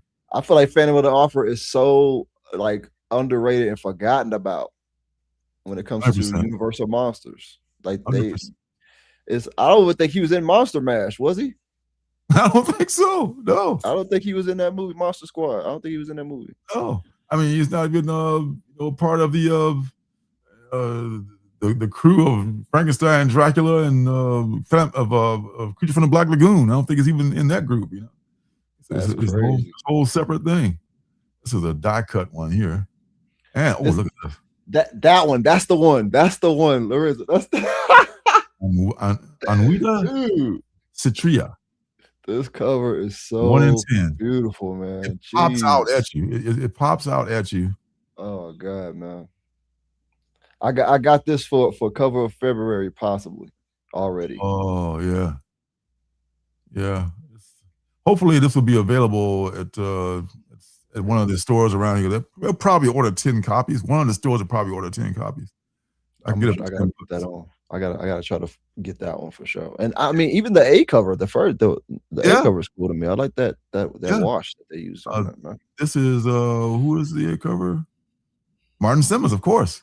Yeah. Martin Simmons. Does he have I thought he might have a virgin copy of that, but nope. That's okay. It's all good. That's all the covers. Oh, that's amazing. Ruts. What was it? Ruts Comics Robert Robinson variant. Yeah. Man. Jeez. Good stuff. It's one of those books that I don't really buy books for the covers, but I might end up. I mean, Shadow Man is the only one I bought multiple covers of because the Shadow Man covers have been great. But this Phantom of the Opera covers, man, this may be it. I might buy multiple of these. Yeah, I mean, I haven't bought one of their monster books since the Dracula run by Tynion, so I might get I might get this one too. Frankenstein was cool. Frankenstein was cool. Frankenstein was cool. The Frankenstein movie with I haven't seen that yet. Benito del Toro. Yes. Yeah, I haven't seen it yet. I haven't seen it. Benito, was it Benito del Toro? Yeah. Yeah, he's the director of that. Yeah, that's right. So yeah. I have not seen seen it yet, but I look forward to it. All right. Oh, smash everything. Ordained. It's like you're reading my mind, man. I know you pulling this one too, though, man. I haven't touched it yet. I haven't even pulled it yet, man. Oh yeah. Are you done pulling Final Boss? I am. I mean, I liked it okay, but it wasn't like something that I just wanted to devote my my pulling the entire issue run out to, because I've only got a limited amount of of subscription money. So do I want to subscribe to this one or not? It's okay, but I don't want to subscribe to it. It wasn't bad, but it's just like, it didn't move me. It didn't move me like some of the other ones do. And so this one is, I guess, it's hot again. It's never been cooled off, I guess. But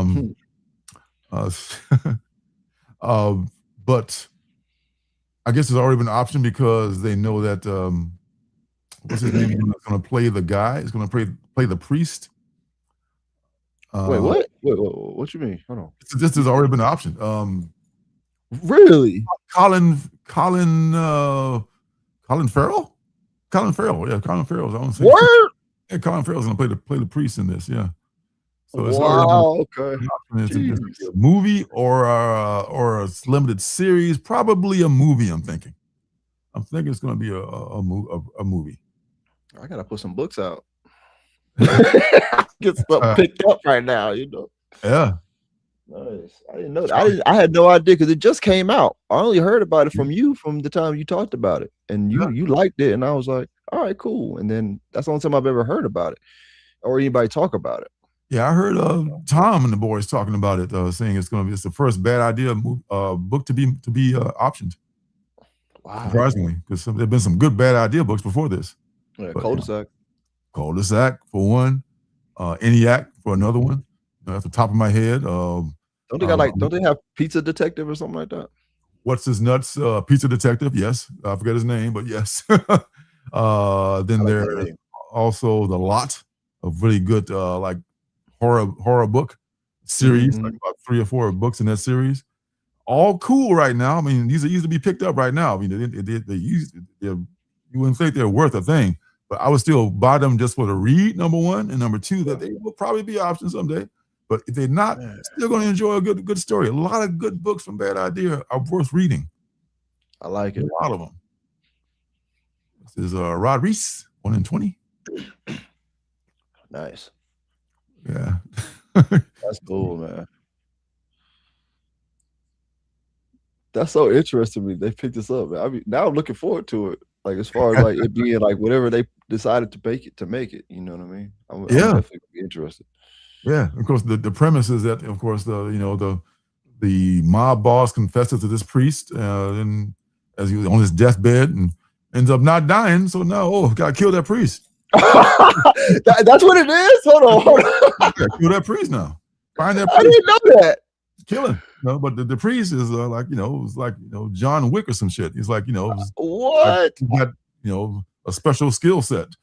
I feel like I heard something. I felt like you said something else about it when you was breaking it down. I didn't know that was. I bet. Yeah. I may have. I may have been. You probably wasn't trying to spoil it. That's probably what you were trying to do. Yes. Wow. Okay. The premise. I cannot wait. This is a good series. That's good. Talk about perfect timing too with the John Wick action stuff, man. Talk about perfect timing. Yeah. So ordained is a real thing, and I'm not sure how many issues it's going to go. My guess is they don't go more than 4 or 5 with Bad Idea. It may be even less than that because they're 40-page books. 40 pages. So they're a little bit long. I bet this probably go 3. If I'll be guessing. I'm not sure. It doesn't say it here, but I guess it'll probably go 3. So 1 in 50, Andrea Sorrentino. All right. Wow. Coming on down the list. Intergalactic The Black. fact that I don't own any Ninja Turtle books surprised me. Not a one, huh? I don't own one, and I'm so surprised by who I am as a person. I'm like, you don't. It's you. Why didn't you pick that up? But there's also like 8 different Ninja Turtles going on at the same time, I think, right now. So true. They've been licensed. IDW has got a run. Who else is publishing? I think Dark Horse does other Ninja Turtle books, maybe. Not sure. Don't remember. Who did I think IDW did the last Samurai, the last Ronin, right? Ronin. Yeah, the movie that they keep saying is canceled, but then it's not canceled. They keep saying that it's canceled and it's not canceled. So we don't know if it's coming out or not. But either way, the last one in the series is good. I collected that one because it was like a future, kind of Elseworlds is like the future, the end of the Turtles, and as we know them or whatever, which ends up a new beginning because there's more Turtles coming after that. Came out in the next series, because you got to keep it going. But yeah, for sure. I want to love the Turtles. I don't dislike the Turtles, but there's just so much history of the Turtles, and if you don't know all that canon, you sometimes get lost in the stories that are coming out now. That's the ones that I was reading like for a while. I was collecting them like, this is great stuff, but I don't get a lot of the stuff that they're referring to. So I stopped pulling. I was like 10 issues. I stopped pulling them, and I just like, okay, well, I love them, but I love them from afar. I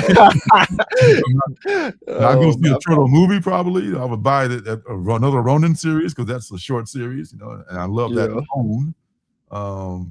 But yeah, I mean, series that run long like that, man. I had to pick, and right now I got Power Rangers that I'm going to end up reading instead of Ninja Turtles. So that's going to be a long try to catch up all those series. Oh man. So what do you say? You haven't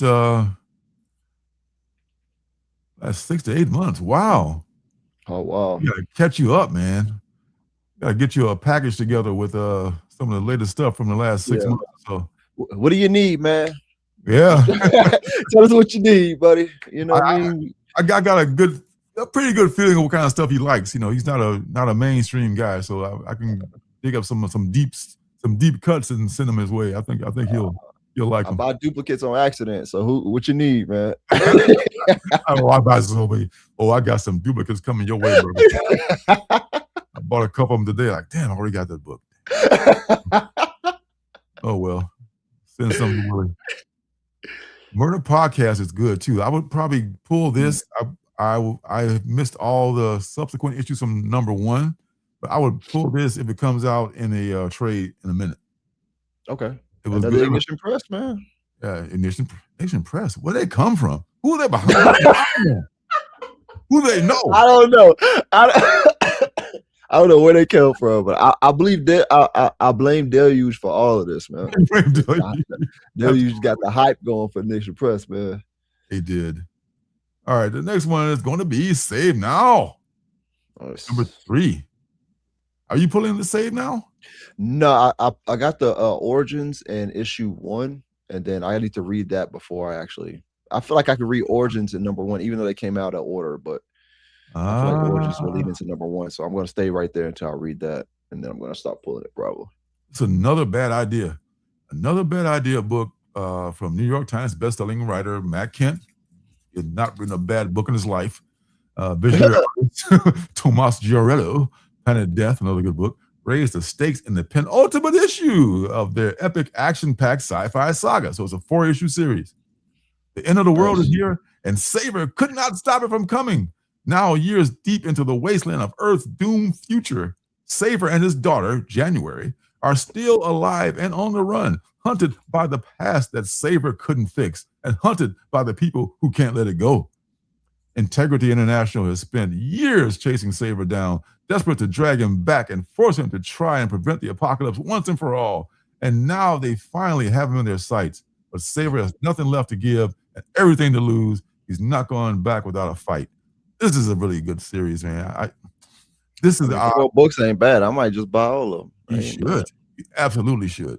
The premise is that Saber is one of a group of 4 superpowered individuals. His only power is that he can go back in time and he can reverse time. So he brings everybody back with him when he goes back. But the catch is he can't just return to that same, like if he goes back 5 years or so, right? He can't return to that same spot where he left, 5 years in the future. He's got to live it out. Man. He's got to go back 5 years and then live it out and age. Same age? No, he ages. Damn. That's a hell of a catch for your ass right there. Man. Good catch. Dang. That's a hell of a catch. I was about to ask, would you accept that power if it was given to you? If it was given to me, absolutely not. Absolutely not. Because I gotta age. I'm aging bad enough as it is without going back some more. You got it, brother. You got it. Absolutely not.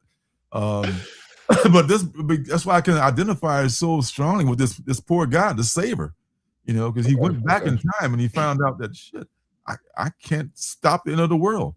I mean, before his team of like other 3 superpowered beings, they did all the fighting, but he did all the saving. Just the name, Save Now. Okay. So one of them died in battle. Shit, I gotta go back in time to the time before they died, tell them what happened to him, and tell them not to do that. Oh, okay. That's his power. He can change the future by going back, but the catch is he's got to like live it. We're going back another hour, another few minutes. That's not bad. But if you're going back, trying to save the world and shit like that, yeah, it takes a toll on a person, and it's taking a toll on Saber. Man, okay. That's another great Matt Kent book, man. This is something I would absolutely recommend. I can dig it. Absolutely recommend that shit, man. Because that first cover is the one that got me in. I ain't gonna lie. Oh yeah, cover, yeah. Oh my god, with the face melting off kind of thing. That. Yeah. You won? Jeez. That's just a sample of what's to come. Moving on. Tomb Raiders, Sacred Artifact, Return of Sleepy. I almost pulled a Sleepy Hollow series, but nah. I mean, it's just a licensed series again. I know the story. Did you ever watch the Sleepy Hollow series that was on Fox? It was on Fox, for a while. No, but I love the movie. Really? Yeah, right? Yeah, that was good. Movie. Yeah. Great movie. The movie was good. The series I thought was good for like the first 2-3 seasons, because Sleepy Hollow, Yabba Crane got somehow put into the present day. Of course, he's hooked up with a sexy lady cop. Him and the lady cop team up, and they try to stop. What? It's TV, man. They got a lady cop or a doctor or a lawyer or somebody relate. What, man? And it's kind of cool for a while. For a while, it's the differences, in the time and the way he's adjusting to being in the present and all this. Yeah. She's getting boxes in the mail. Saying, "What's that? More gifts from the Amazon?" He's just like the modern era. It was cool for a while, but then they jumped the shark in year 3. I think then it's like they add some more people, and it's just like, okay, I think it's. Oh my god, man. Why they do that? They I could don't. have just kept it in the same time period. It would have been fine. You can catch it in reruns if it ever comes back on reruns. Watch the first couple of seasons. It's worth it for the first couple of seasons. So because actually the player's Crane is good, Yeah. The cop lady is pretty good too. She's been in some other stuff too, so it's pretty cool. Wrestle Heist. Wrestle Heist.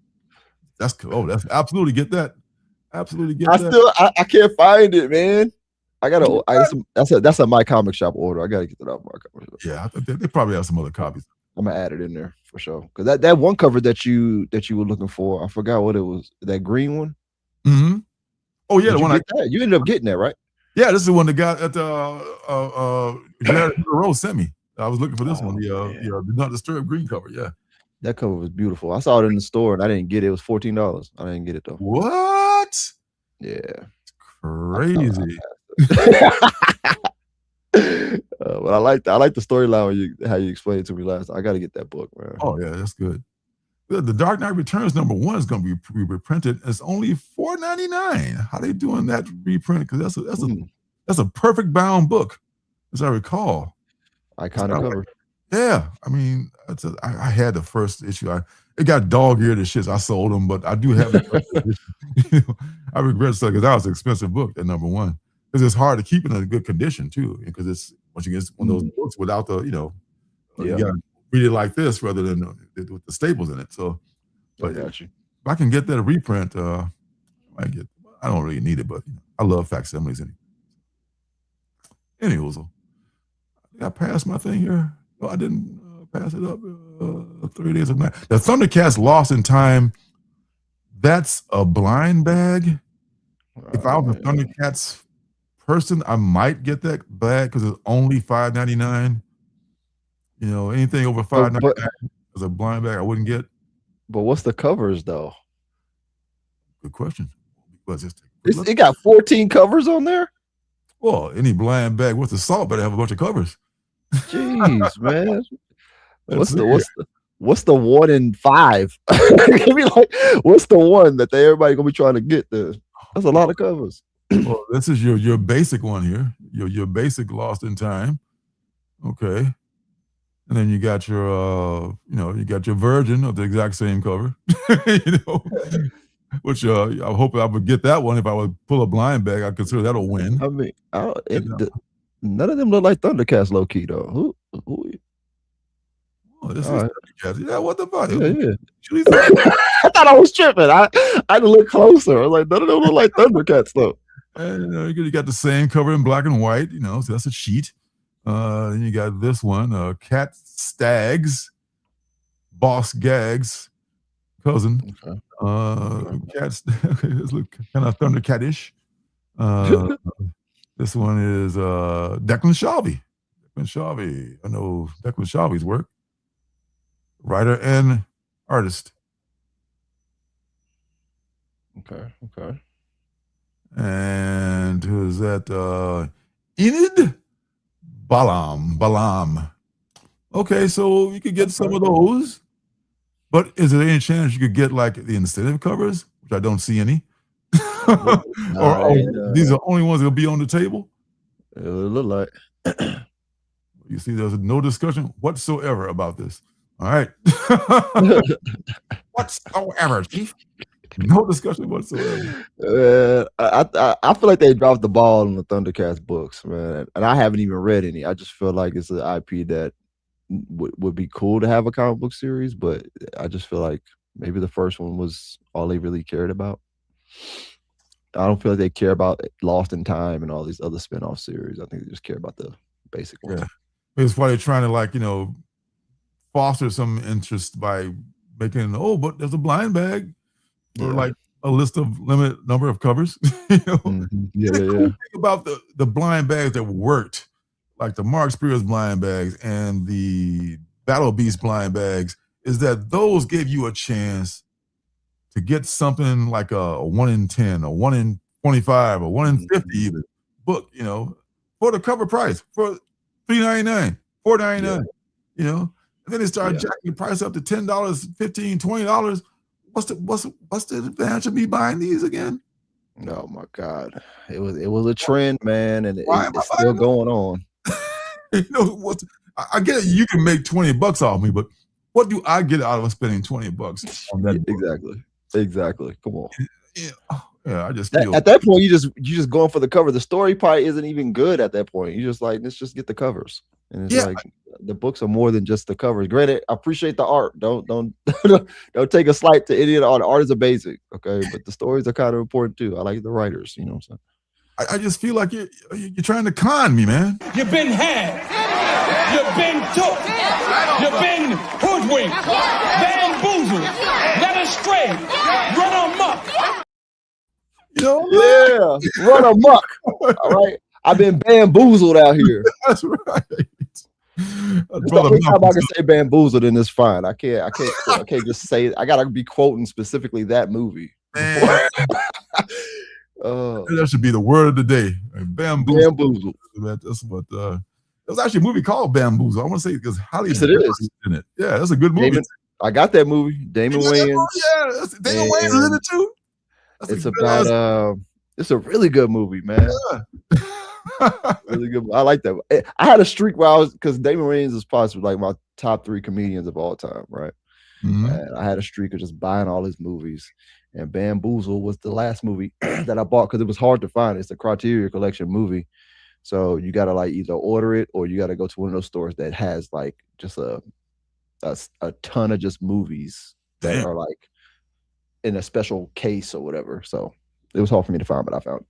Wow. Good movie, by the way. Bamboozle. Check it out. Yes, absolutely. Criterion Collection also, man. That's yeah. What makes that collection, that's some serious shit. You know, good movies in that. Good movies in that collection. It's Ted OK. That's a Mac. Look, I don't know what it is about that cover, but it's cool. It's cool. It's very cool. It's very cool indeed. As is Alice Forever After, number 2. Nice. I'll get Alice Forever After mixed up sometimes with Briar, which is also a fairy tale of the Sleeping Beauty story. Maybe also by Boom, I want to say, but it might be Mad Cave. But both of them are damn good, and they're adaptations of fairy tales that are just excellent. Nice.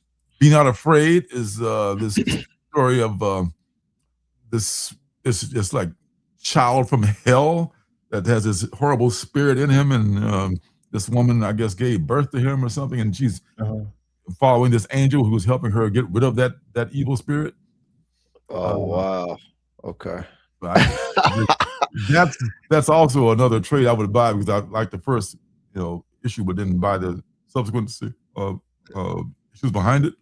But I think a trade would be good. I could just consume it all at once.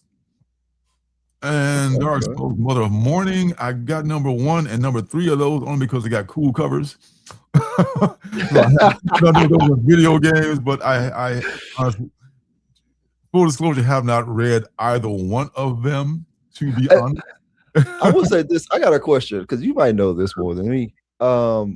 Yesterday I saw Boom Studios have a Kickstarter for a hardcover collection of Pinhead, like Hellraiser. Yeah. And I was like, why is Boom doing a Kickstarter for this?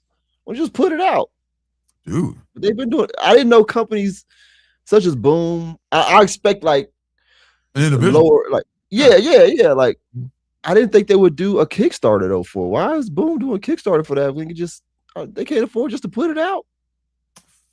They own it. Probably the same reason that rich people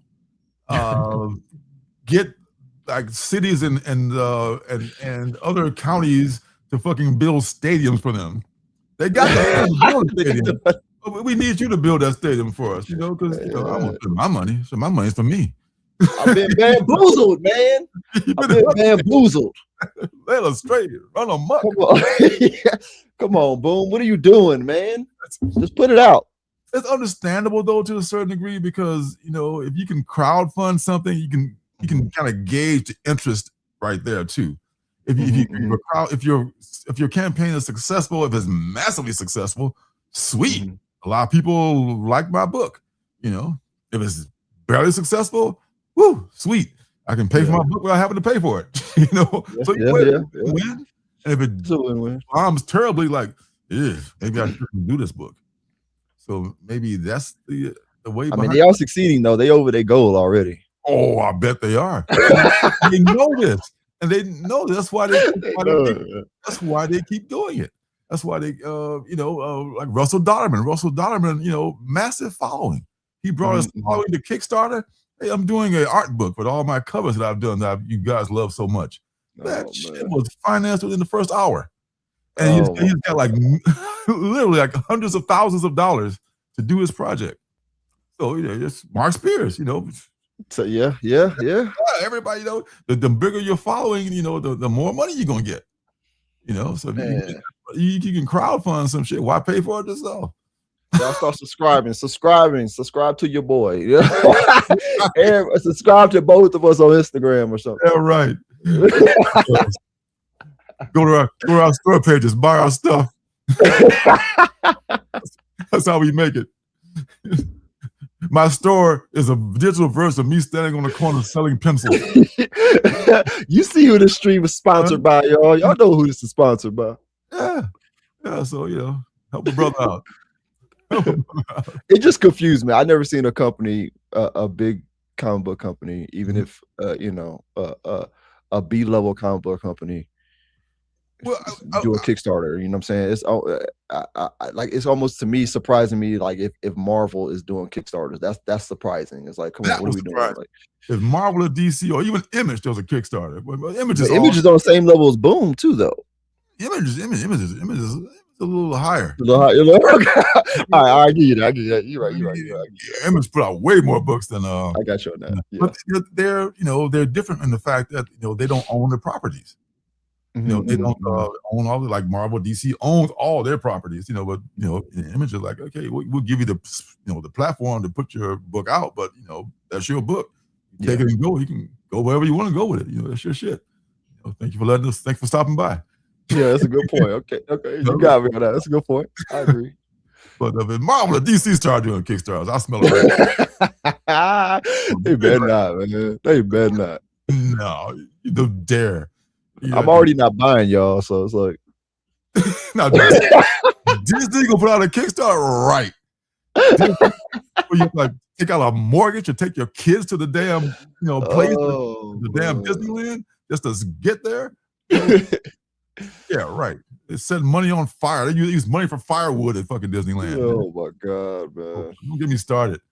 Don't get me started on that. Okay, one more is Maid Cave. Ooh, okay. Don't get it go for it. Don't get that shit twisted. It's the Maid Cave, not the Mad Cave. This is from Keen Spot. Note covers A, B, and C are randomly bagged with one of 4 exclusive Maid Cave trading cards featuring artwork by main cover artist Mark Spears and interior artist Remy Isu Mokhtar. Okay. A terrifying cover. Oh, sorry. I'm sorry. Okay. This is Mark Spears. And he does a furl cover too. A furl cover. $30 though. What?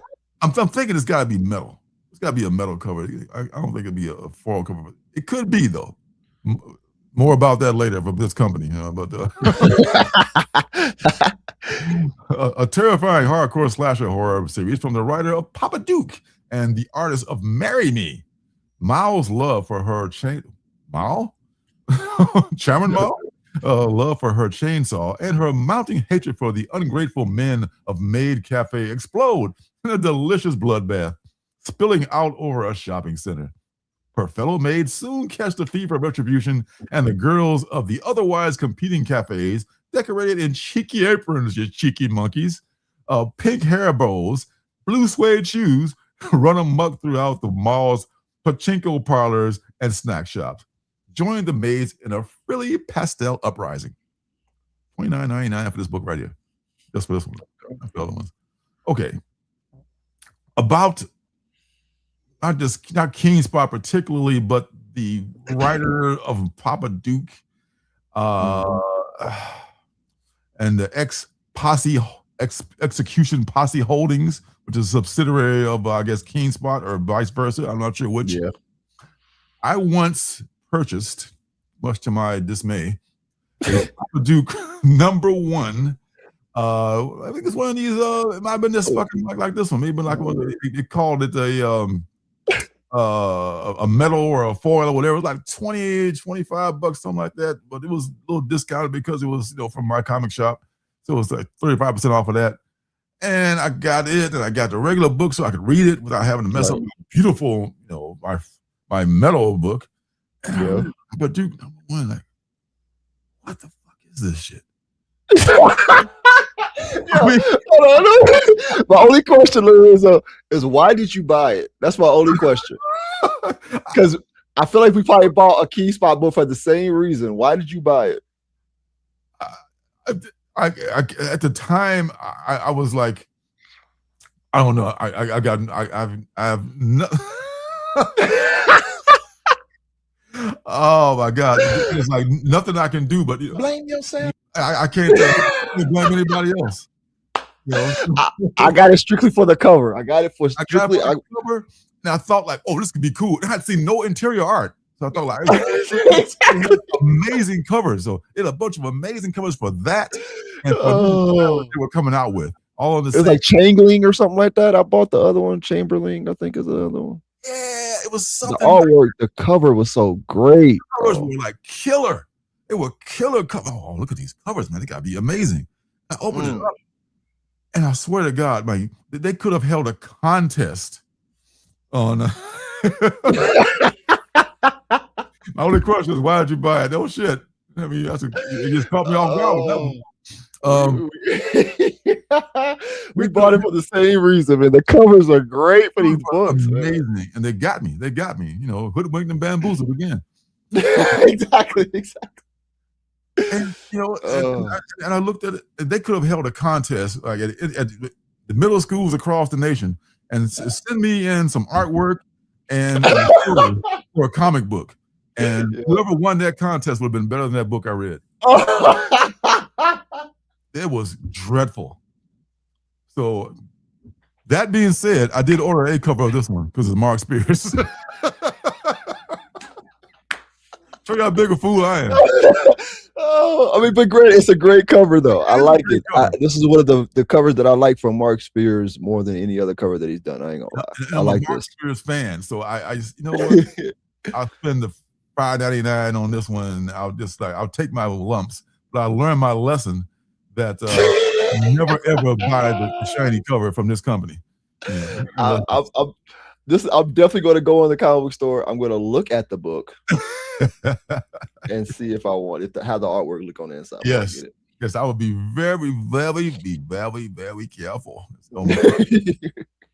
Very, very careful about this book. I mean, this one is. I'd love to have this in a regular $5.99 book, but since it's not to be, I'll take the one with the trade dress.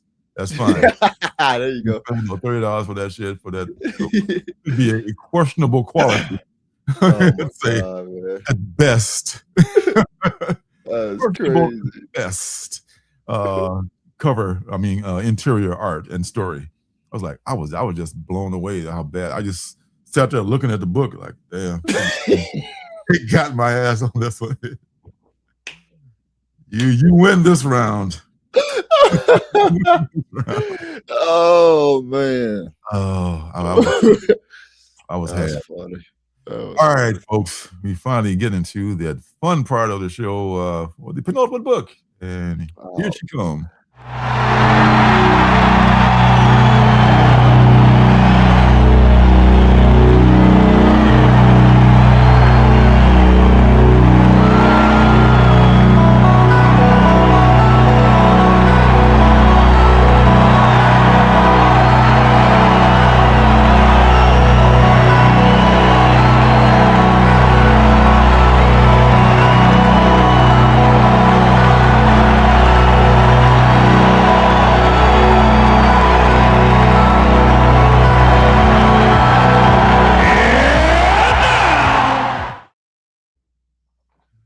That's right. It's time. And you, sir, you were like knocking on the door. You knew what time it was. You knew what the penultimate book was. Like, he knows. The smart vibe. That's correct, sir. You picked it. This is the penultimate book of the week, and this week that book is called "Is Ted Okay?" This is a story about Ted and Sarah. Ted, isolated and paranoid, works for a mega corporation owned by the world's only trillionaire. He suffers from night terrors, obsessively draws the same mysterious figures again and again, all while listening to one track of music on repeat. Oh, and the only person he ever talks to is a stray cat. His humanity is hanging by a thread. Sarah is a new arrival to the city, fighting her own demons, and her job is to remotely spy on Ted to ensure that he doesn't hurt anyone or himself.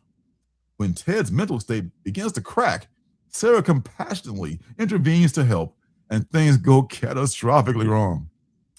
Is Ted Okay? Matches up the paranoid existentialism of Severance with the cosmic sci-fi of Akira, while exploring what happens when the act of help goes horribly wrong. From creator Dave Chisholm, Spectrum, Miles Davis, and The Search for the Sound, Is Ted Okay? Is a spectacularly unpredictable yarn. Each successive issue shatters the scope of the previous, all without losing its core. A search for human connection in an oppressive, paranoid world. Goddamn. Yeah. Once I saw Akira on there, I was like, yeah. Yes. All right. I'm in. Yes, and yes. I do wish there were more covers, I ain't gonna lie, but I respect the fact that it's 2 covers. I respect it. I ain't mad. Yes. Oh, and it's the second cover is Christian Ward. Mm-hmm. Very nice. That's a great cover. I definitely pre-ordered this. I hope I can get that. I pre-ordered the A cover. So hopefully Frank will order this and he'll get the B cover, and I'll get the B cover for Christian Ward. I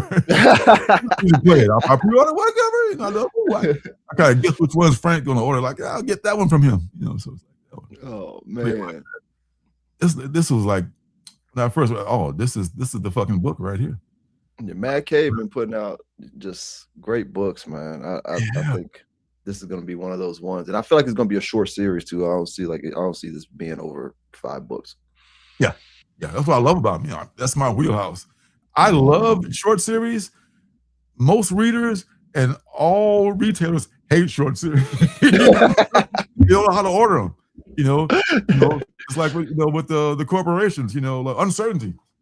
Yeah. We want certainty. I know this book is coming out. I know it's ongoing. I know how much it's going to cost. They're like that. But like the wishy-washy folks like us who are non-committal, but that works for us because that series ends, another one begins. Exactly. Keep going on. I mean, there are people who are like completionists who have like every issue of Spider-Man, Avengers, your favorite book here. God bless. Nothing wrong with that. That's what you're. That's all good. Yeah, that's most collectors. The thing about the small series that I like a lot is that I still have questions. Like, it leaves me wondering more, but it also lets the imagination play more in what the story could be with the book, instead of just answering every question. I don't want every question that I have answered all the time. I don't want that. Like in this book, I might read this series and still not know why did the cat have a home before, or was it always a stray cat? Like, I be asking weird questions. Like, I don't ask questions that actually matter like that. So it's like, I just want to know, like, if this is a thing, and I don't have to have all the questions answered. I like a little plot hole a little bit. It might just make it fun. You know what I mean? So what's the deal with the cat? Is the cat a that's my favorite. What's up, man? Is the cat a figment of his imagination? Is he really? That's a good question. That's a good question. Is the cat a figment of his imagination? He's sitting there talking to the cat. I'm not a real cat, right? You smoking a cigarette while you asked him. You smoking a cigarette? He's like, you know I'm not a real cat, right? Because the thing about it, they mentioned the cat, but the cat isn't even on the cover. So he might not be a real cat. He just might be a figment, man. You never. That'd be my guess. I mean, the cat does not make either cover, and that's his main boy. That's his homie. You know, That's cool. That's his deuce. It's ace. Whichever you want to say. Well, I'll tell you, we're gonna find out because both of us are gonna get this book, right? Oh, for sure. Yeah, All right. for sure. Right. And anybody else I've sold out there, you're welcome. I'm sure Mad Cave appreciates it. You know what I'm saying? I tell you, Mad Cave and all the rest of them, I'm selling books for. I'm open for endorsements.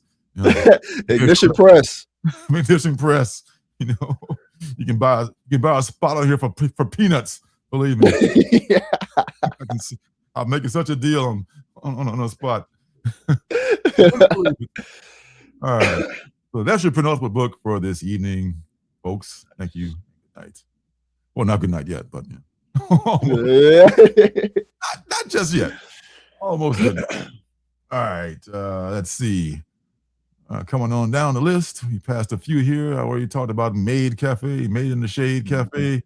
Malevolent number 2. We'll be talking about that later, probably next week too. I read that finally. Oh, is it? I mean, if we're talking about it next week, don't worry about it. I was gonna ask you, is it good? That's all I want. It's worth it. It's worth it. I'll give you that much. It's worth it. It's interesting. It's interesting. Thank God, because I got a bunch of variants on it too. Like, oh God, even like 4 variants of it. Oh, great. I have 4 variants on a book that sucks. I got like maybe 4 pieces of art out of a bad book. Is he going again? Am I going again? Am I back? There you go. Okay. All right. I'm back. All right. So they're going again. It just happened. I think it's when you click on the web page that it does. That's crazy, man. That's insane. All right. Am I going again? Yeah, I think so. Oh, that's crazy, man. I can see me. Why can't you guys see me? All right. So the last book is not The Rocketeer, The Island. It's going to be this one. There we go. Yep. Whoa, come on. Right click my new mouse. Working so well so far. Star Trek. Deviations. Threads of Destiny, number 1. From IDW Publishing. Cover B. Photo variant. Oh, that's the only cover you need right there. It is though. But that other cover is cool too though. It is. I like that other cover. Let's take a look at the A cover. The main cover is very cool. Lieutenant Uhura. Beautiful. And this is I'm not a big Star Trek fan, but I being Black History Month, I'm a big Uhura fan. Yep. The special one-shot features Lieutenant Nayata Uhura. In the 23rd century, she explores far-flung star systems with her crew on the Enterprise as part of her mission to communicate and build bridges with life found across the galaxy, to boldly go where nobody has gone before and all that jazz, But in the 20th century, humankind was working to build understanding among themselves, with African Americans on Earth championing the civil rights movement and using their voices and acts of protest to end racial segregation and discrimination.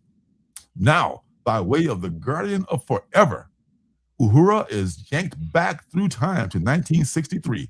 There, she will join all those fighting for equality and justice and reconnect to why her work as a communications officer is perhaps the most important work of all. How about that? That's so cool. How the fuck about that? This is written by your girl. Stephanie Williams again, man. Crushing it. Williams. Greg McDonald, Anthony Fowler inking, Charles Kirkhoff coloring, and Jody Troutman lettering. So yeah. I mean, this A cover is by Mark Alvarado, and the B cover is obviously R.I.P. Nichelle Nichols is the lady's name, who played Uhura in all those seasons on Star Trek, and was more than an inspiration to young Black folks all over. Just because, like back then, man, we didn't see Black people on TV. I mean, so shout out to see anybody like, this Star Trek premiered, I want to say in the mid to late 60s. And that was like a time where we just didn't, I mean, there was a show called Julia with Diane Carroll where she played a nurse.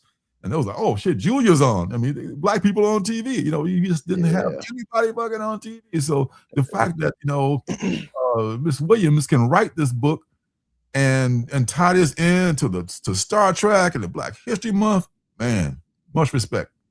For sure.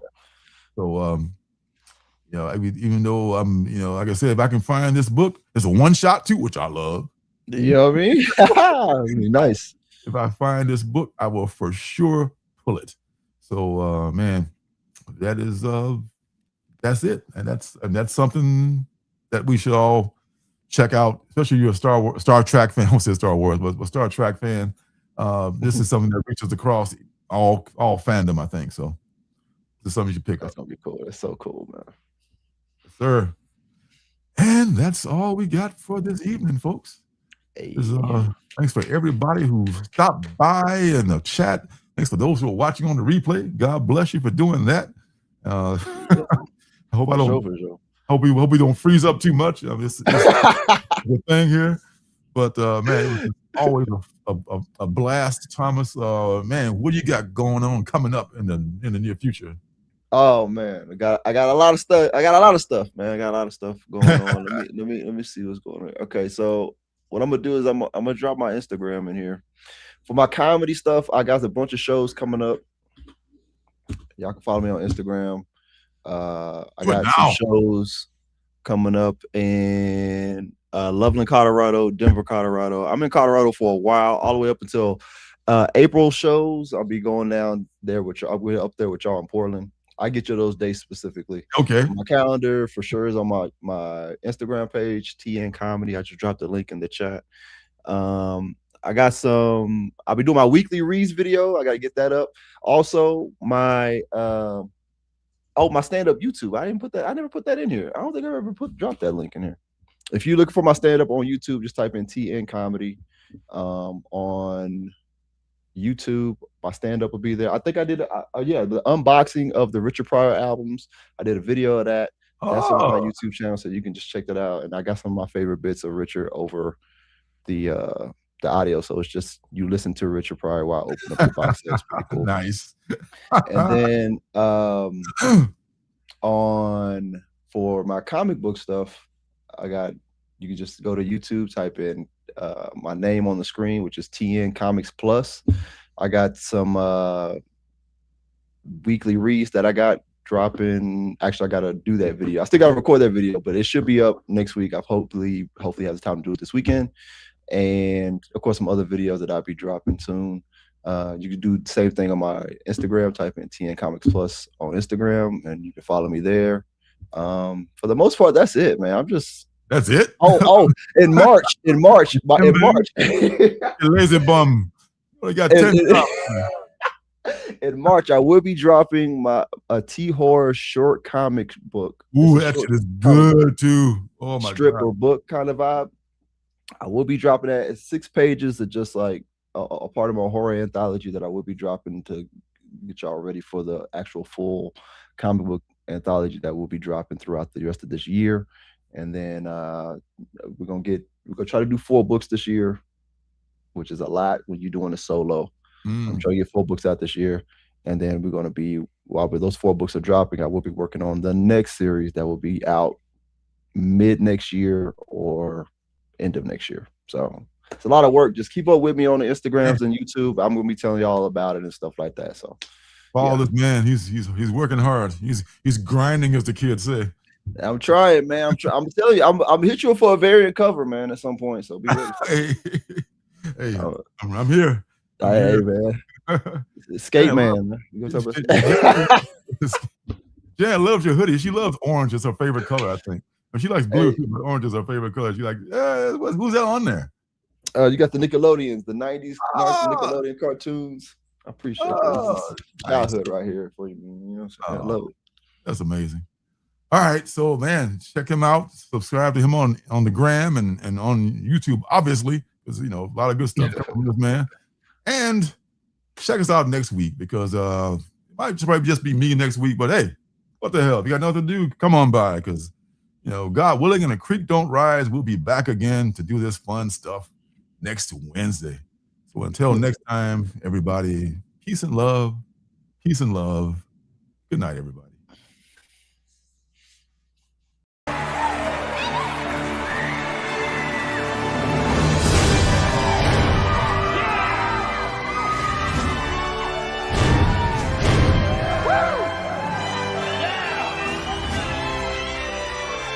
We love you, Denver!